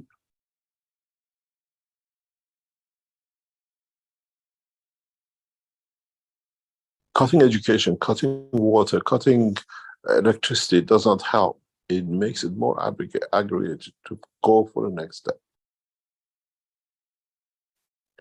And soon, if it's pushed to tens of thousands killing, then you will see the reaction from the Islamic world on Israel. And that's one thing Israel has to avoid. We saw today, I've just received a message, meeting of the Iran president with the Prince of Saudi Arabia. What forces people to come in to talk and to get to this point? The Palestinians should have never happened. The situation today has to be resolved that Jews and the Palestinians, as they did for centuries, go back and live together in peace. Israelis should have learned from the Holocaust, not to create a Holocaust for the others what happened to them. If it wasn't good for them, how come it's good for 1.5 million people in Gaza? When you go to Washington, when you go to the Jewish Museum, Holocaust Museum, and you walk through the tunnels, the smells of the shoes, they have created the same Holocaust for the Palestinians in Gaza and on the other side, West Bank. They don't tell you. They should have learned to accommodate the way it was, the whole of the society in the Middle East. They would have loved and looked after it. They chose this path, and with it, they'll bring their own demise.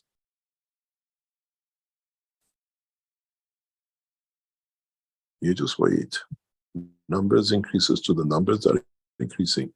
You'll find out 10 million to 4 million, 12 million to 5 million, and in 25 years, the new Palestinians who are born and their fathers being killed, 10 of them, 5 of them in one house, one enemy has become 5. And this has to stop. And the work we are doing with the Chinese government, or the work we're doing with other nations, will guarantee that the superiority in gun policy comes to net. And that's the only way it will be done. When you have nothing to fight with, you'll talk. and that position. And in the recent policies of the Chinese government, you see that coexistent dialogue, and we cannot fight this. This Palestinian situation I've been involved in since the 1980s. And we try to support in every way. We try to support the nationals. We don't get involved with the government. So this is not the work of the Keshe Foundation or my companies in the past. You're there to make life easier. I remember in 1980s, we had the Winter Olympic in Canada earlier on. There were millions, thousands and hundreds of thousands, pens, pads, and all sorts of things, stationery, which was specially ordered by Canada for the Winter Olympic, was surplus. In one of my companies, we bought this surplus from Canada. I still remember some of the pens because they were a little bit old. Some of them would not even write. And I shipped this to go to through Israel to the Palestinians' schools. And we shipped the surplus Canadian Olympic stationery as a gift to the Palestinian children who had no pen and pencil to study.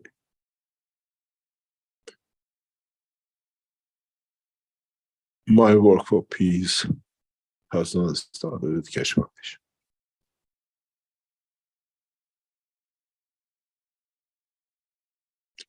For years, I put supply of knitwear we used to manufacture during the summertime in Manchester, buy across the world, and the Israelis always wanted a Hebrew label on it, and ship it to Palestine as cheap as possible to clothe the Palestinians in Gaza Strip and West Bank when the winters are cold and they had nothing.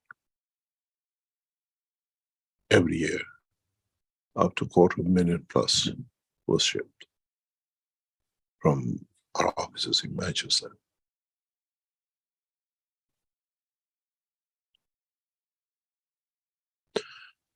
Many times I told to my Jewish relatives, there's no use carrying on with what's going on. We have to find a solution that we live in peaceful, amicable way.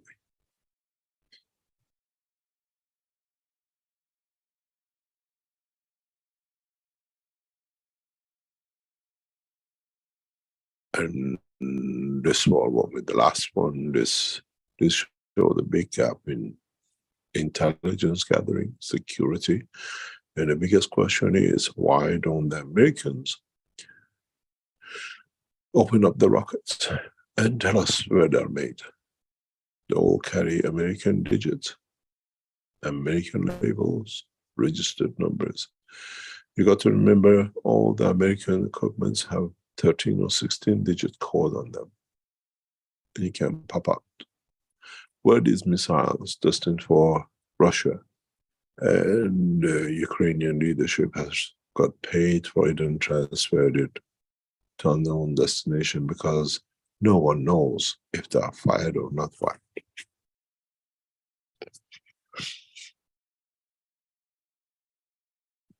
There are a lot of questions to ask from the Americans, especially from the White House, and especially from Israelis. You claim rockets, show the shrapnels. And I'm sure out of 3,000, 4,000, a few still haven't exploded or pieces of the numbers are there.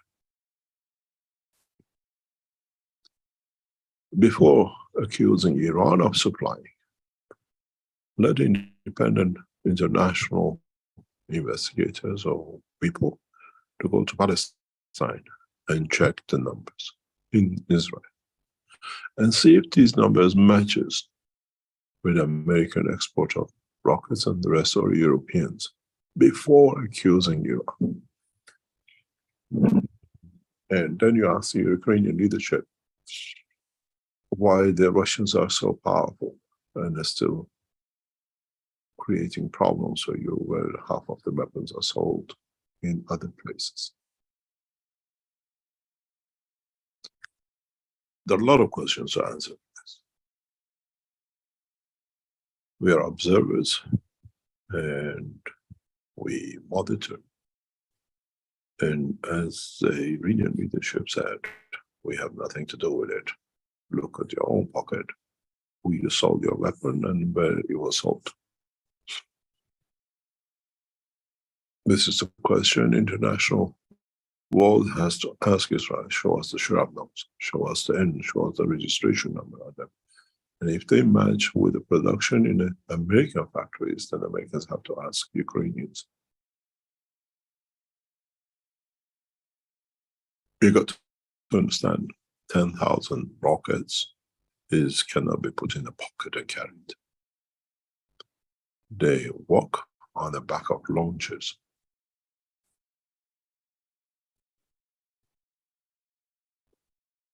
Where did these launches come?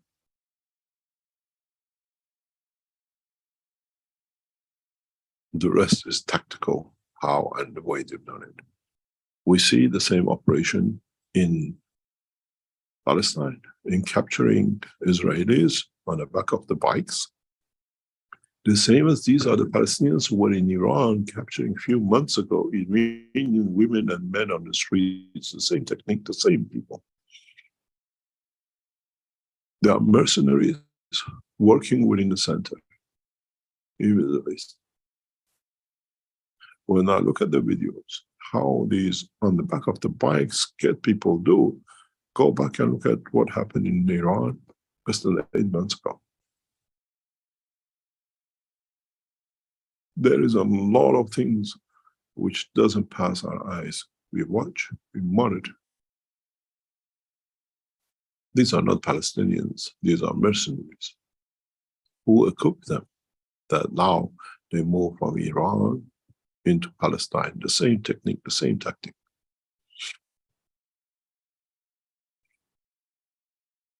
Now you understand when I tell you, Iran revolution, no Iranian has ever killed an Iranian. These are paid to do, now they are paid to do this job. When you hear the slaughtering, beheading and the rest of it, you didn't do that in Iran. You saw a 5-year child being shot blind, blank.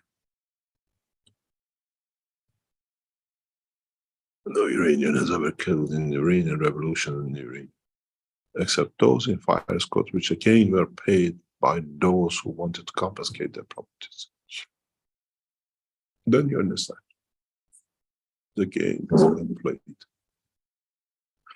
And the situation in Palestine has more to answer, and a solution to it is literally disarming the superpowers who claim gun policy is the only policy, because it runs their factories.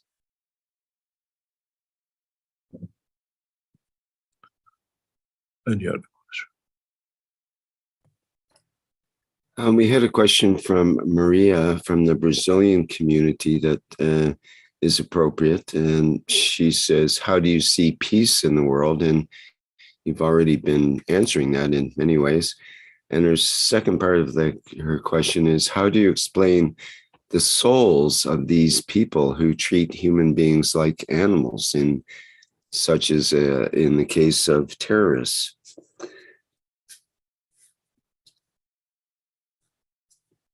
The biggest terrorists are the governments when they terrorize. And unfortunately, you do not understand it until it happens to you. And they terrorize in every shape or form, because they can and can get away with it. And depends, you call them a terrorist by blowing, you call them terrorists by capturing, and you call them terrorists by threatening. I've been terrorized by Canadian government for 11 days. Most of you know. I was told I'd be killed, I'd be put in prisons, whatever. And 11 days, day and night, interrogated, put under pressure. in Toronto airport. A nation of terrorists calling the others terrorists. It depends what you call terrorism. Governments terrorize their citizens, and those who don't belong to government are scrutinized, but the governments are, all the governments are doing. 11 days I sat in the airport and prisons of Canada, just going through Canada, go to Mexico, to help with the oil spill. Terrorism in its worst condition. Terrorized by Belgians for years, and ending up with the death of Fabio. Blowing a car up. The high-speed chase, poison, and the rest. One way or another, governments and those who work against governments are in this act of terrorism. It just depends how they cross it or not they cover it.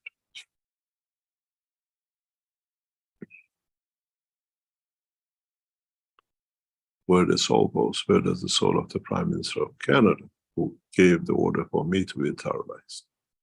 What happened to the soul of the woman who actually initiated it? Hillary Clinton.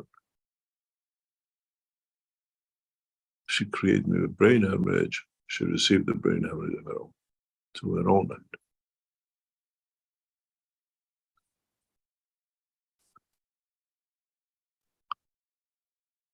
Again, through a piecework, nothing else.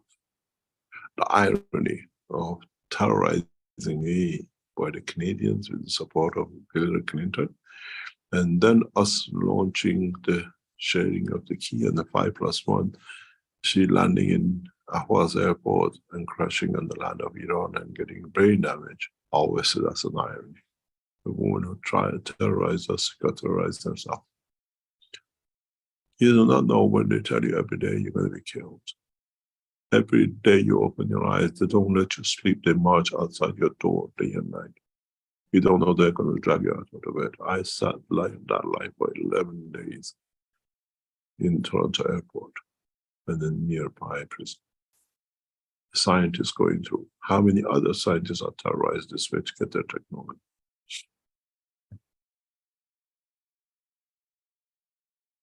And your Prime Minister today knows about it. We haven't received any apologies or anything just because I'm hearing.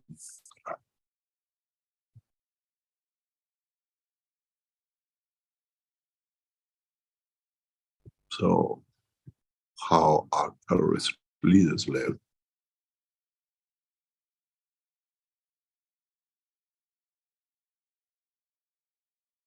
Then we can answer.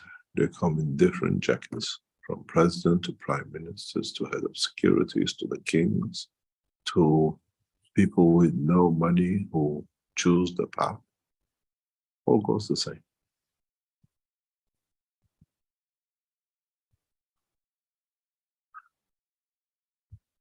I just hope I elevate their souls.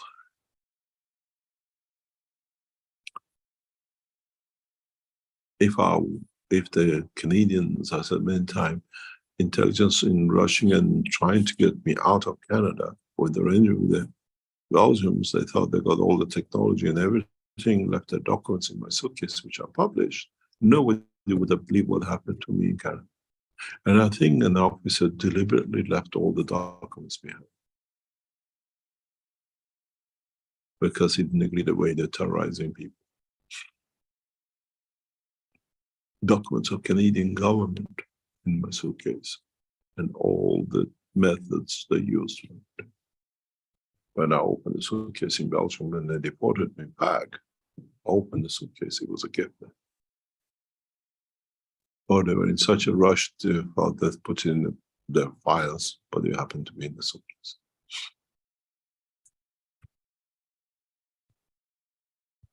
They're all terrorists. Iranian government, American government, every other government, the terrorists all work through the same engine.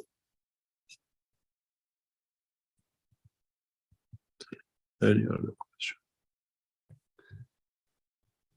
Okay, we have a question from Gerhard in the Q&A, which kind of follows through on our theme here in a way. He says, "Good day, Mr. Keshe. We have accumulated some heavy things in our lives through misconduct and have thus distanced ourselves from the Creator.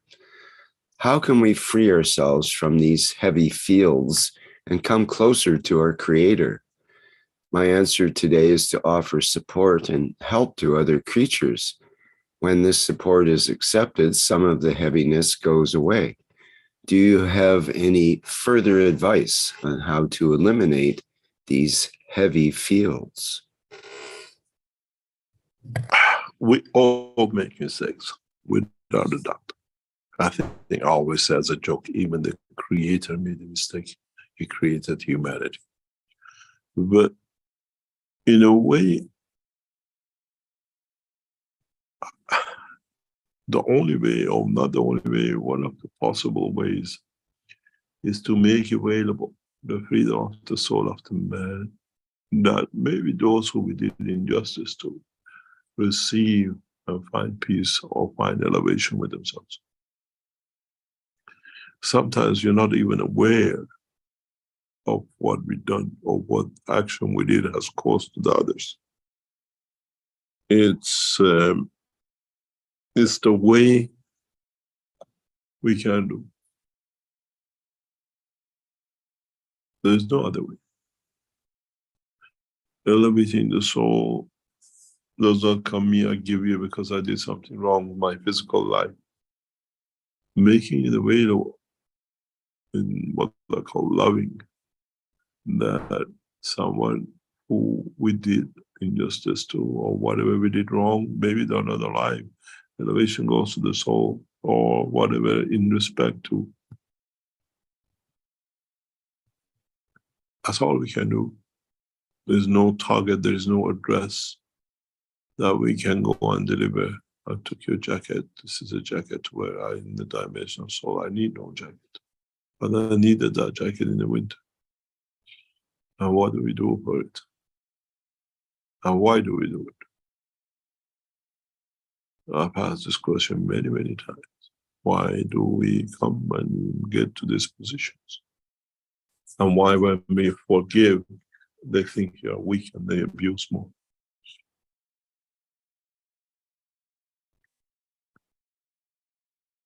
So it's the only way is to be there, understanding that you might not even know when that energy, that field is needed by who you done wrong or done do, and did you learn anything from it?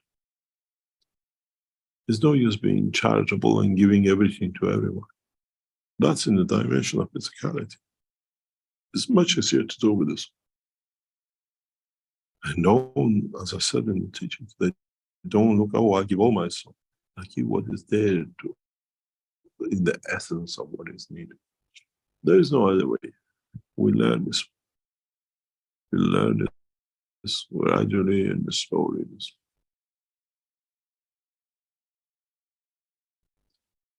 And usually the little things which we don't think even matter is the one which has actually made a change in other people's life.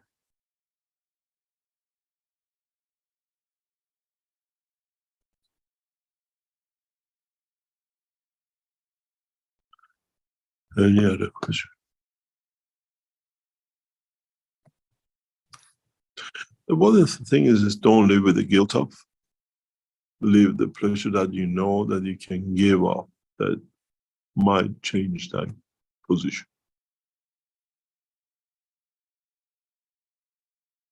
The way we allow you in the machines to expand your soul, you can do it yourself. And that, if it need be, will be. It's like the way you want to dream about mom today, and mom is not there today because she's not available, but she doesn't need you today because she's busy somewhere else. It's the same process. Literally the same process. Any other question? Okay, we had a question from the Brazilian community, from Adieldo. He says, I was doing some stretches and I happened to notice that my arms were swinging. That's when I realized I was in the middle of a field interaction. In front of me, there were some ping pong balls with GANs, and behind 3 reactors, CO2 and ZNO, and above the cup of the man. My arms started swinging, my breathing went to the diaphragm, and the fields went up to my head, directed to the frontal with 3 pulsations, the last of greater magnitude. The fields then went to the center of my head and remained pulsating with a beat. I stayed like this for 2 minutes and 40 seconds between the interaction. I left, sat down in a chair, and felt such a sense of well-being that I lost track of time. Question: how can we understand this event? I don't know. It's always I wasn't there to see what. You weren't inside his head at the time. In the London conference with ambassadors, we will show some development in the science of space technology, that the participants become part of it. You feel it. Those of you who attend London conference, your life will be changed forever. You will understand exactly what I'm talking about when you look at it in a year or 2 years' time, or maybe immediately. It's creating the condition, creating the position for the condition, and you create the environment for it. And only you who experience it understand it. And this is what I said when people start coming to Linz. Whatever you say, we believe, because we have given you that freedom to get to test that. We have allowed it to expand. And all we've done is what you've done. We create a field environment. And what field you created, what condition you created, what mental condition you were there, that you created certain fields, and you won't be able most probably to repeat it again. Maybe you can repeat it 100 times. Depends on the lunch you had, what fields was it, what you had for breakfast, how much you suffered from your wife just before you get the room, how much your husband tortured you with the love of knowing you so much, because some women don't like to be loved so much, they see it as a torture. He's faking it. We don't need to fake it, it's just the way it is. We talk about what we love. Then you can't repeat that condition. But if it's done in the right way, right condition, and you can repeat that condition, you can reach this point again and again.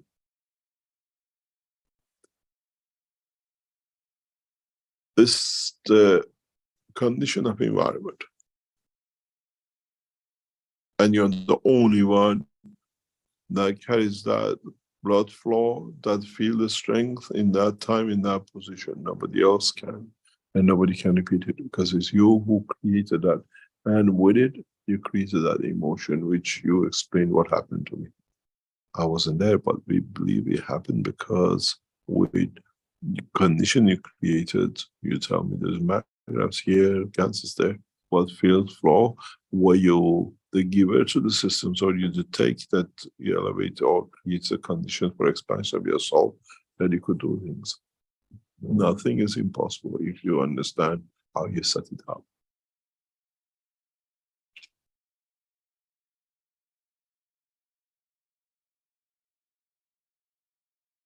Always said, I used to joke, setting up a right emotion needs right tools and right setup mind, right thinking, and everything has to go perfect.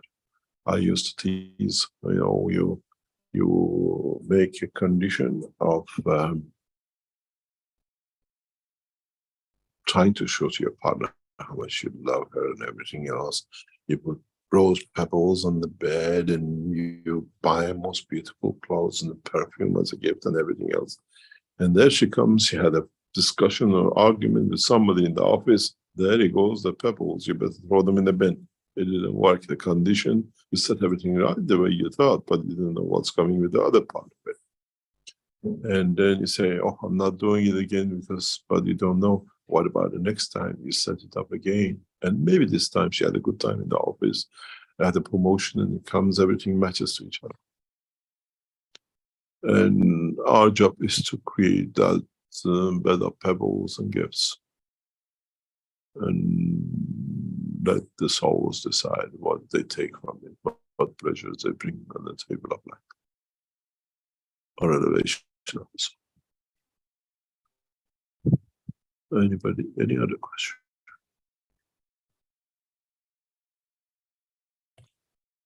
We have a question in the Q&A from Leo from the Brazilian community.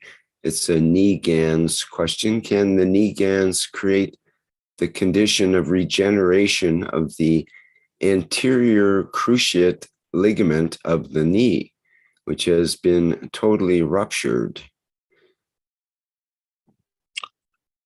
You have to ask that from our doctors. The knee GANs is produced for test demonstration, and send your question to the doctors and get the answer through there. Any other question? Okay. Utah has a question in the Q&A. I have participated in the half-hour session, The Soul of Man Meets the Soul of the Body. Next Sunday, there will be the evaluation of this. Will this session be offered again? I would like to make it possible for my daughter. Thank you very much. No, this session is so time-consuming, and so much effort has gone to it. We had to literally, because of the system running, we had to send our staff home, the whole laboratory, that their soul, their emotion doesn't interact with the system or create different conditions. Some people say we charge a lot for it. We literally had to close section of the Keshe Foundation where the systems are, send people home just for you to be able to do this. And again, in explaining the graphs on the Sunday for those who participated, so again, another session the following week with it, it's more than what we can do. It was to learn, to see, you come as groups when you join the sessions, but individually, it's a huge amount of effort in the back of the Keshe Foundation. And everything had to stop during those sessions we had. And it was good for some of our staff, they had a day off. But the process is very time consuming, but we had to see the actual process. You see your figures or your graph of your soul, but we understand a lot more. We see what we have to set our systems up, how we saw it, what misunderstood by us, and what it needs to be done.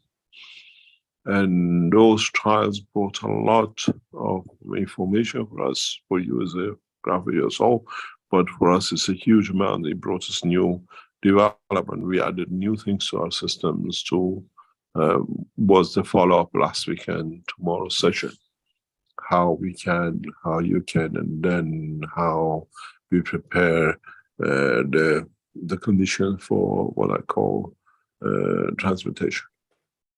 Tomorrow's session is totally different than last week, because last week we learned, we saw, and how you collectively switch on, switch off, how you collectively decide to receive fields, and we move our systems in different ways. As I said, if you're a participant and you look, there are two systems always on most of the time, because there we interact with field energies. We know how to do. If you being part of this group, just look at the participants, because every microphone is on. what they call it, available to everyone. In some cases, some of the microphones of Keshe Foundation systems are on. We decide how, and then we switch one off and we see how you interact through our systems in the background, what we've done, how much you've taken, how much collectively you are. If we can, we've seen, for example, last week, there's one section that we know in that section, we could have transmuted all of you to one point. There is a point of common denominator interaction of all your souls together. And I think some of you, most of you, have felt that point. This is important for transmutation of the future time. Because we added a system last week, which we didn't have the week before. We never had it because of the test we did with your soul. We added another, and now this brings us to a more completion. The situation in the end of the month, that's another one, another cycle of adding up to the system, literally perfecting it for the transmutation. You have to understand Keshe Foundation has two systems of flight. One is the one we developed for the space technology as a craft. So you travel with what you call maglev systems, with the shielding and everything else. Then it's the second mode of transportation, which is transmutation. One, we move your physicality, one, we move the energy field. In the physicality, we create a physical, you're used to aircraft. We give it the shielding, we allow a higher speed, faster communication, faster motion. In the energy, we create an envelope of that aircraft, which is your own soul. Then, on the path of the universal magnetic can travel anywhere. It's not one method, it's two methods of transportation. More than physical, which we show with the uranium development in Sharif Tehran University and the evolution in that side of the science, and one which is the expansion of using the fields. Matter state versus the energy state of the creation. And this is how if you look at it, in the matter state, we told you how to do it. You get them copper, nano-coated, make a GANs of it, and you have the energy of it in different form. In the energy level, we use that energy from that level for making condition of envelope and the strength of field of your amino acid for you to expand and to travel. One, we engage you, one, you engage yourself in. And so there are two methods of space. Not one. And we've done enough with the physical condition. I'm sure you will see a lot of because man is like to be in the aircraft. You see this, especially with our cooperation now coming up in the next few years with the two nations of Iran and China. And we still develop the transmutation side with the Chinese operation. This is instant, which is part of it will be. And we will see in the very near future the evolution in healthcare in China. You will see it. It comes to operation, where Keshe Foundation technology will come directly into operation. Large number of people testing, feeding, and the rest of it. And then we have the other side, which is our commitment to the Chinese other side of our work, which stays till they decide to go public with it. But I think in the next 12 months, you will see effectively in the wellness side of the Keshe Foundation tested in large number, hundreds and thousands of the Chinese and people in China and around the world, because it makes sense, it works, and it does what it says. As I said to our partners in past recent time, is you will still want to go through the medicine, do this, train nurses, doctors, blah, blah, blah, blah, build hospitals, or do you want to give them a headphone, put them on a machine and see what it does? You got to leap, or Others will take the leap and you become subordinate. And the other option is understood now. You will see Chinese healthcare will jump 100 years compared to the rest of the world in the next 12 months, 24 months.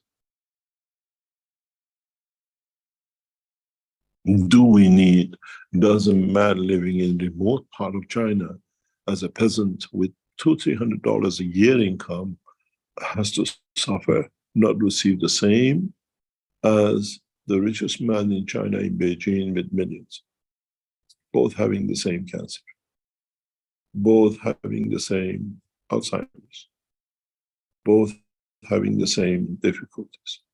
With this is equality. The man in the remotest village will receive the best the man receives in the city center. This is how technology should be at the richer point.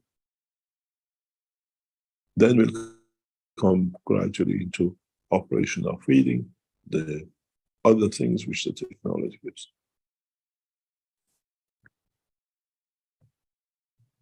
Mr. Keshe, Peng Peter had asked in the YouTube, will the plasma car be available to purchase in the next few years? And if so, would it be manufactured by collaborating with existing companies in the car industry? We have, Mr. Moss of Tesla is invited to London conference. He'll be invited to London conference. We specifically have targeted him through our promoters, and they have their own ways of accessing him because they're American structure. Chinese car manufacturers are aware of this technology. We've been offered percentage of the car production, but we don't want to go to electric car. We want to prepare companies like Tesla and the Chinese operations to go into what we call a flight system, not levitation. Last night in the meeting with some of the high-ranking people, we were talking about this, that he said we'd have levitation, you have the mechanical. I said, this American Marine done in 1975. Now you have to do it with the plasma. Now you don't use any energy. And it's inevitable. In next 2 years, Keshe Foundation will start selling. We have to complete cycle of our work in China.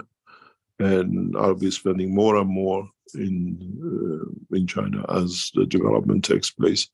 And our target is parallel development, space technology, defense technology, and public use of the technology. Where we can reach, we can actually make difference. But you have to understand this nation is the most conservative nation in the world. Everything has to be step by step, and we understand their work now, so we take our time. But 25, 26 to see the first systems who use magnetic technology in China is not far reached. We're trying to show it very soon, but in mass production, it'll come in. Electric cars are obsolete.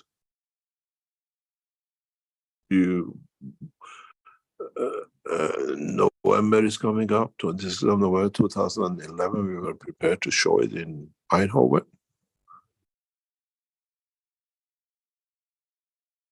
Um, 12 years later, we'll be most probably showing it to you in Beijing conference.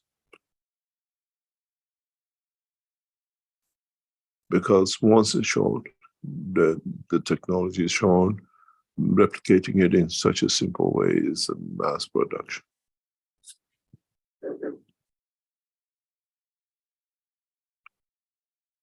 Levitation by magnets was shown practically going to the internet. You find in 1975, American Marines showed how they can, but creating positions, and other science have shown it. But through plasma technology, which doesn't need any energy, is a different way, and you will see this. It'll be very simple. It's the simplicity of it is amazing, because we should have allowed to show this in 2023, in 11 in Eindhoven. The way it works is very simple. I'm just waiting for the whiteboard to come up for you to understand. Oh, maybe soon wouldn't have changed this rubbish. You have a vehicle and you have the road. Present technology today puts a vehicle on what you call very good 1950s cars. Now it's more sophisticated, but it's the same principle. It puts the car on shock absorbers. And if you look at the top view of this car, you have what they call the cage, human cage inside. You have 4 shock absorbers in the system. We place the shock absorbers, the same structure shock absorbers, with the maglev system, which means we can lift the car in 4 corners. There's a central control in here, which decides what fields ratio will change that you turn left or right. The work we did with the scientists at Ghent University years ago, and the work they've done in that way, shows 200 kilogram, 5 centimeter maximum is safe and acceptable by elderly and by people who have the fear of whatever, because you have to carry, you can't have levitation cars and then ordinary cars in the same manner. You have to change gradually, but it has to be done.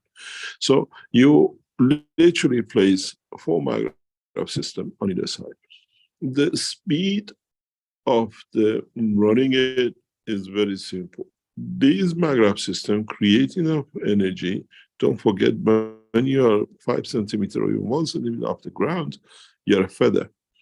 Literally 2 hair dryers can dictate your speed, if you look at it that way, but it's more complicated. The same way as we see in, what do you call it, ships. We have winds which then blow which way and to what the speed you can go. Left, right, you want to do it the way or the speed. The reverse is the same. This is the simplest way to get these things on the road immediately. More complicated, more advanced system will come in the future, which these ones are not needed. And then because you create a magnetic field, and this magnetic field on its own has created its own star formation, if you see it, this has a central effect, which has an emotion, which will have an emotion. You will understand it in time to come. So if you have a child crossing as a soul, will avoid it. In a bigger way, mechanical way, if you have another car with the same shock absorber next to you, they avoid each other. The process of accident becomes very rare. And this is how the process will carry on. And this, making these reactors cost less than $10. And once you fuel them to run, they will run for decades. So it's not far-fetched, it's literally on our tail. It's just that then what do the government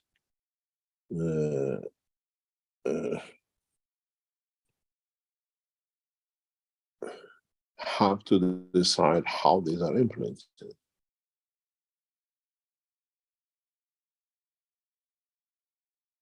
And how they will they bring these things into operation.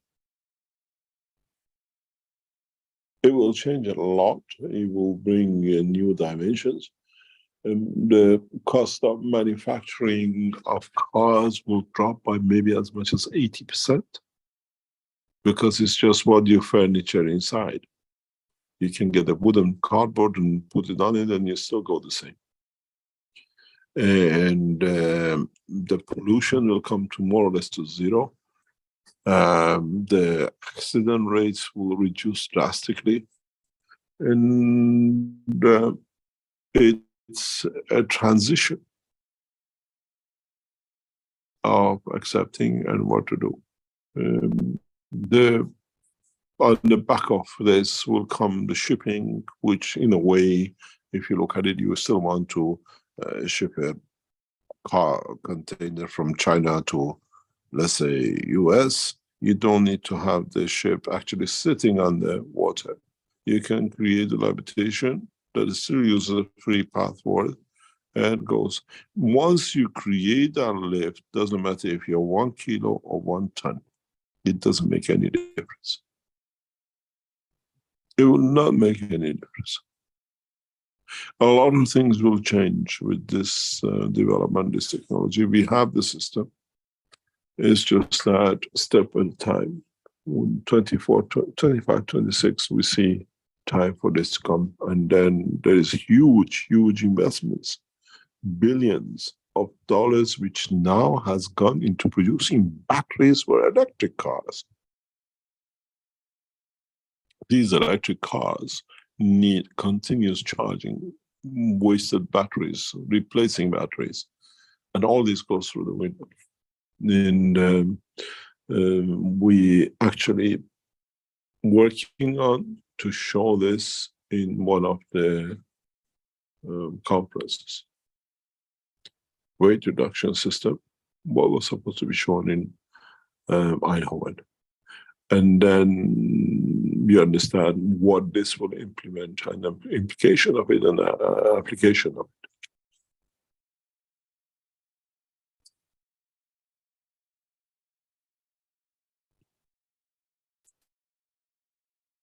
Any other question? You had mentioned Tesla cars and Elon Musk, and one of his latest designs in his cars, he's going to incorporate thrusters, rocket thrusters into the car. So perhaps, like according to your diagram, with the ability to steer using thrusters but levitate with the magravs, it could be a perfect combination. This is on the patterns. And if you go on the pictures of the Keshe Foundation years ago, this is not something new. As I say, Moss and his team literally listened to every word of the teachings on Keshe Foundation. They don't miss anything because we see them in the research and what they do and how things done. Because it gives them an insight, a way to do things. And they study every single paper page ever released by Keshe Foundation. Boss group are literally sitting on top of we are not the only one. They sit on every technological group to see what they can get, what they can bring in. And you saw them launching that small Magrav energy saving unit. And it didn't go anywhere. When you steal, does not go far. It shows a few pieces. And this is the habit which he's taken. But if he's invited openly to be there, or he'll be invited openly to be there. And we'll see how things take shape. As I said in the conference in London, we don't exclude anyone, even for the first time. Since my departure from Belgium, we allow the Belgian ambassador will be invited to the meeting. And the knowledge has to be, we cannot create another Palestine out of Belgium.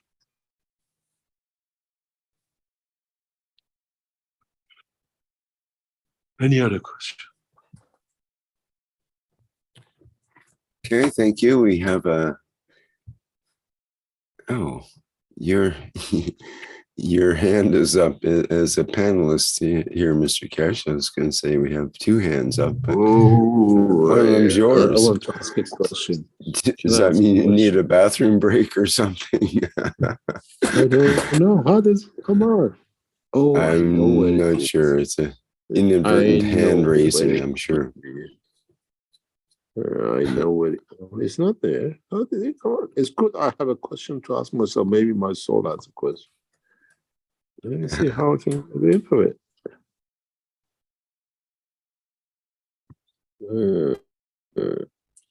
I don't know how to get rid of it. How do you get your hands off? I can lower the hand, so there we go. Okay, lower my hands. You tell my soul no. You can't ask a question. Okay, done. Okay, well, we did have a hand up earlier with Azar. I'm not sure if you still have your question, Azar. Hi, can you hear me? Yes, go ahead, please. Hi, Mr. Keshe. My question is, in terms of the relationship between the physicality and physical soul and the soul. In a human being that decapitates someone's head, what is going on in that situation? What's the emotion afterwards for that person, and what kind of imbalance is that creates that? And how does it come to that point? Because for me, it's just something I cannot even imagine someone can do.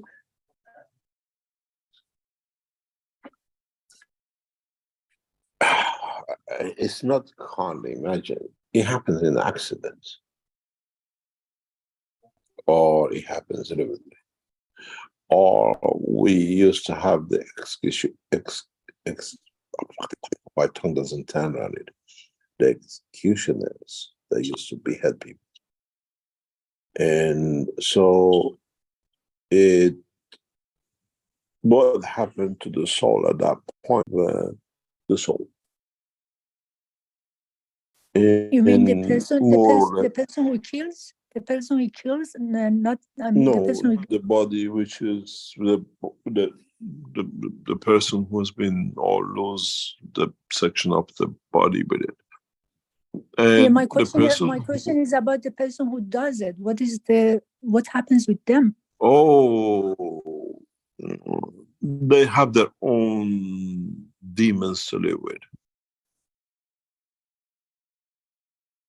They have their own demons and their own soul to live with. We've seen this. We cover it up today as war veterans of United States. And they come back with all sorts of nightmares and everything else. Sit down next to every single American soldier who served, or a British soldier, European soldier, who served in American-made wars in Iraq and Syria and whatever. And you listen to them, why they are sick and the way they are sick, and ask them one single question. Who did you harm? Who's your demon? What child did you shoot? What man did you shoot? You're responsible for that soul. And because you don't have the strength in your soul, you pay it as a physical illness, psychological, other bits and other bits. Soldiers who go to frontier and come back, which do not take part in what are called unjust work, usually come back healthy. They usually come back to just being too. They serve what they call it. And the others, you ask them the question, and then you find out why and what happened to them. It's the same with people who go. You see people in the front, but you don't see them in the background of their lives, what they live with, even if they're proud of what they've done. But you see what is done, and then you look at the structure of their family, you look at the structure of how the loved ones have paid through the souls and physicality for it. It's not for us to look at. There's a very long history of this. If you go into the history of Iran, and they follow the people who actually did the shooting and killing, what happened to them. Actually, when follow these people who have done as executioners, as a firing squad, a number of people were put in to execute one person. And those who walked away had no problem. Those who stayed for the second time round and actually carried out the execution, they followed their lives. People followed what happened to them. They lived some of the most horrible lives, horrible deaths in their life.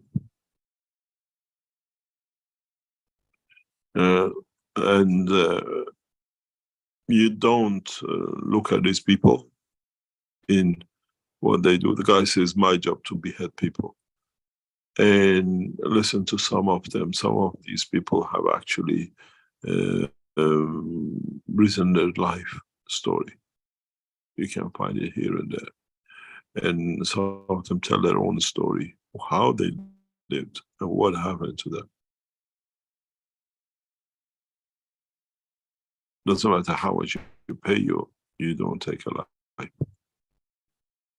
Life, a soul, cannot be bought with the money of the man on this planet.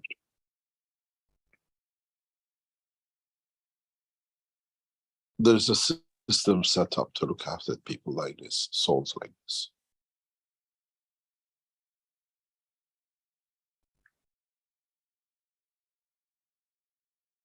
Any other question? Thank you, Mr. Keshe. How are you, by the way? You're okay? I'm okay, Mr. Keshe. Thank you. Thank you. You don't sound very good. That's okay. Thank you very much. I wish you all the best with what you've gone through in the past few days. Any other question? Okay, we have another hand up with Salamia. Would you like to go ahead, Salamia? Yes, Rick, thank you very much. Oh, Mr. Keshe, so glad to hear you and to listen to all our friends. I wrote a question inspired by your thought. A federation of regions could be an example of conflict-free conflict resolution in the Middle East. What's your opinion? Thank you very much. Can you repeat? Yes, a federation of regions, not of state, could be an example of the conflict-free conflict resolution in the Middle East zone area. Well, what does that mean? I don't understand it.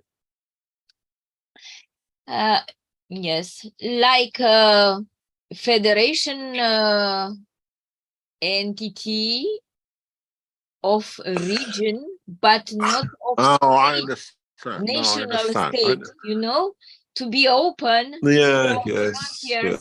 Yeah. We have had a lot of contacts with these people, and Keshe Foundation has a very direct standing about this. These people usually become fringe or other pressure groups or radical groups. And the way Keshe Foundation stands this is we only deal with national government from our point of view. And this is, we've had this. I even had one of these groups coming to meet us in Ninov. They came in with all the uniforms and everything else into the meeting, and we are the generals of this, what you call, groups. And then they left the room, and I accidentally went out to go out of the room. I saw them, they're changing their clothes in the auditorium of the Nino. I said, what's going on here? This is not a changing room. We cannot go out with these clothes. It's dangerous for us. When wearing uniform of you, what you represent, what you believe in is danger. It shows a lot of things which we never want to get involved. Oh, I set up a structure. We accept at this moment of time. What do you call it?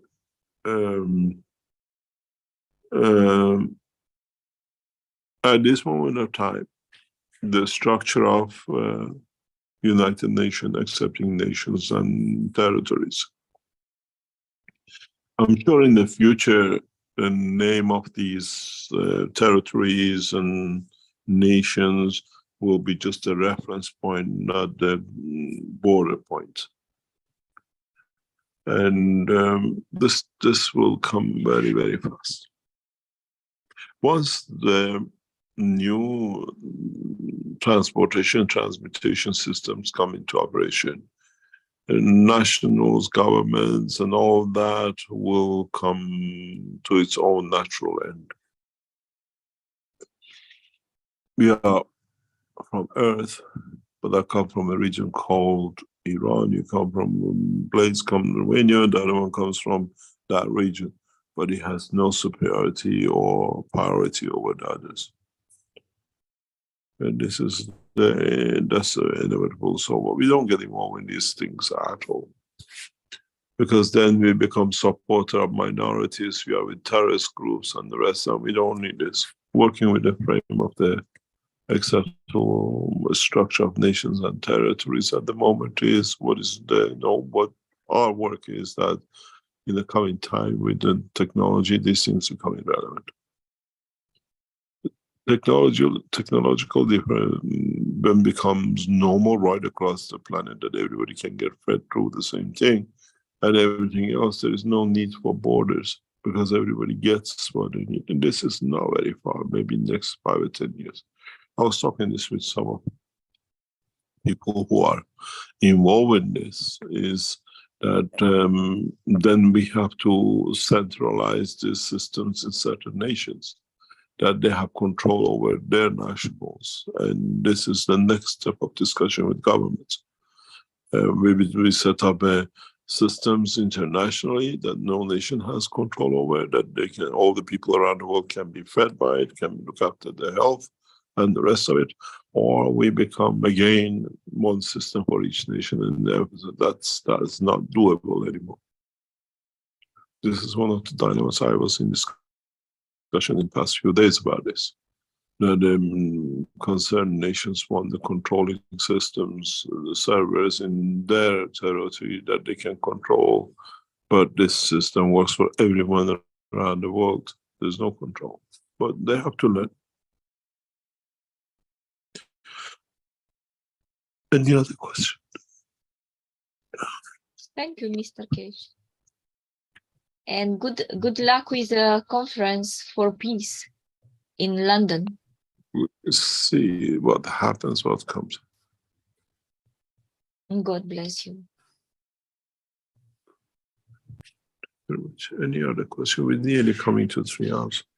Yes, I know it's probably time. Yeah. How about one more question from the Brazilian community, perhaps? Yeah. Okay, from Josefa from the Brazilian community. Mr. Keshe, thank you for sharing the motion of knowledge about the strength of the soul of water. It really enlightened us.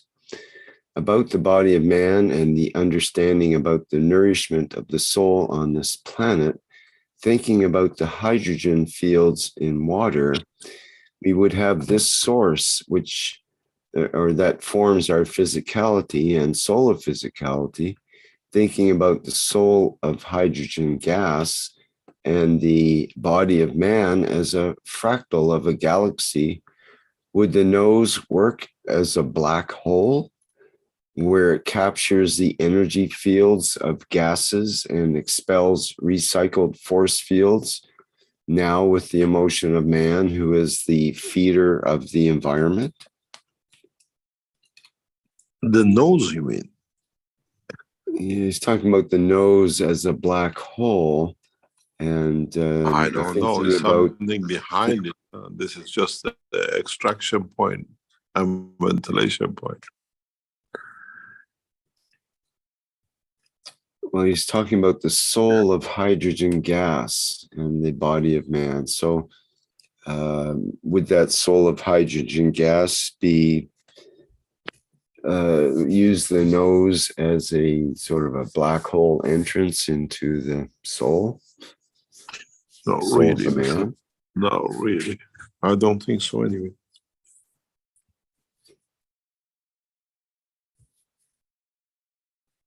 Okay. And Leave it shall we at call it that. a day? Yes. Shall we call it a day? Thank you very much for today. And hopefully we'll learn a little bit more about a little bit more of what we don't understand most of it. And we'll see you next week. And maybe from this onwards, we start bringing in larger audience of humanity to understand the changes which are coming through the conference in London. As I said, if you have any heads of states, you have direct emails, not the offices that it goes to their offices. We'll give it to our team to interact and create a condition. Thank you very much and see you next week. Mr. Keshe, could you take one last comment from Jalal, who has a hand up here at the last minute jump? We call him Jump In Jalal. Jalal, go ahead. Obviously, make it short. That would be good. Yes, of course. As you usually do. Thank you very much. Usually 3 questions, huh? Do you hear me okay? Yes, yes. How are you? Yep. Okay. Hi, Mr. Keshe. How are you? Mr. Keshe, I have a wondering question. From all this knowledge, what you give even to the government, Iran or the Russians or the Chinese, did any one of them went further to do the Oasis system, nearly the Oasis system, that maybe they can help this situation in what happened in Palestine? And we see, you know, if you remember the Tom Salah's video, in that time, you referred to what happened there. It even can protect the whole island, and the same thing, it can protect the whole area from anything penetrating it. In a way, yes. In a way, it's so powerful that has puzzled the governments. It's a progressive work. We, in a series of tests in very recent past, we have created conditions that has baffled the government, even though they were monitoring. They are part of the test. It's a test they asked for. We just created the environment for it. And when it came to the point of trying to accept, to understand the condition created, was too much for them, because this way they would lose a lot, but they gain a lot, but they want something they couldn't have. This test was done initially years ago. And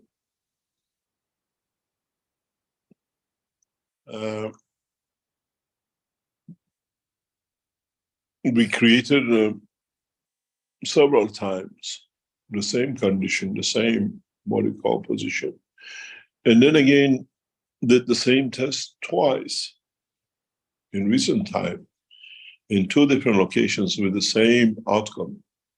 The governments can see the Oasis system working, energy, food, and everything else with it. But it's in such a large scale that at the moment they cannot, they say, understand how.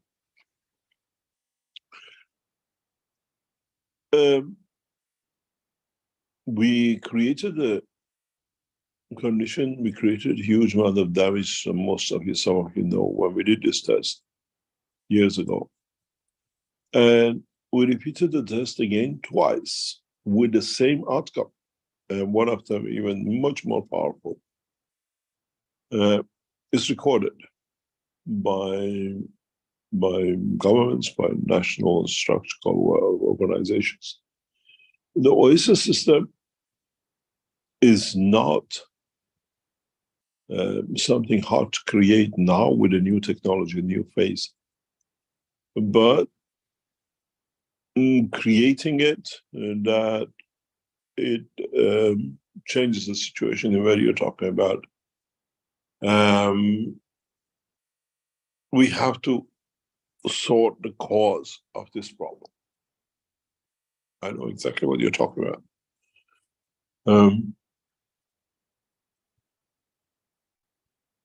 I said once before, maybe you understand, answering to your question. You must be of the lowest order in the size and life and the strength of the soul. And understanding, if you cut a man from his water, and today is what we call amenities, you don't do that to a dog, let alone to 1.5 million. And my worry is how now this people can live with their own conduct. They must be lower than the dog. They're not human, they're evil. And we have the will to discharge the punishment, as you call it. But if we do that, we'll be the same as before. Only comes through elevation of the soul. Only comes by understanding their own shortcomings. A man is not powerful when he's at the point of power to do what he likes. A man is powerful when he's at lowest, be kind and generous to be able to give with what he doesn't have to give. And the situations you're talking about is not even in the realms of creation. I once said, the position of the soul of the Pope, who knew about the child abuse and he covered it up for some 16 years or so, as he was one of them himself, most probably, to be lower than Diana at that time when she died. But these people have no place for their soul. And if they think they're going to walk away without it, with it, they've got a long, long, long, long, long way to come. So the answer is not oasis. The answer is creating condition. That oasis is for all of us. By elevating the souls, that they do not create this condition. There is no difference between the Auschwitz camp and the today West Bank. The only difference is the one who were inside, now they're outside. And they're more heinous than the ones who kept them inside in the past.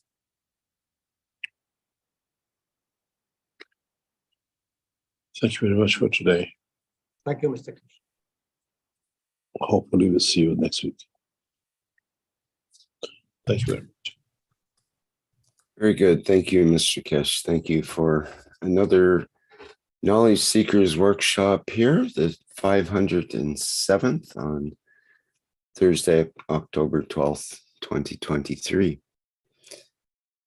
Let's see, we look forward to our next public teaching workshop.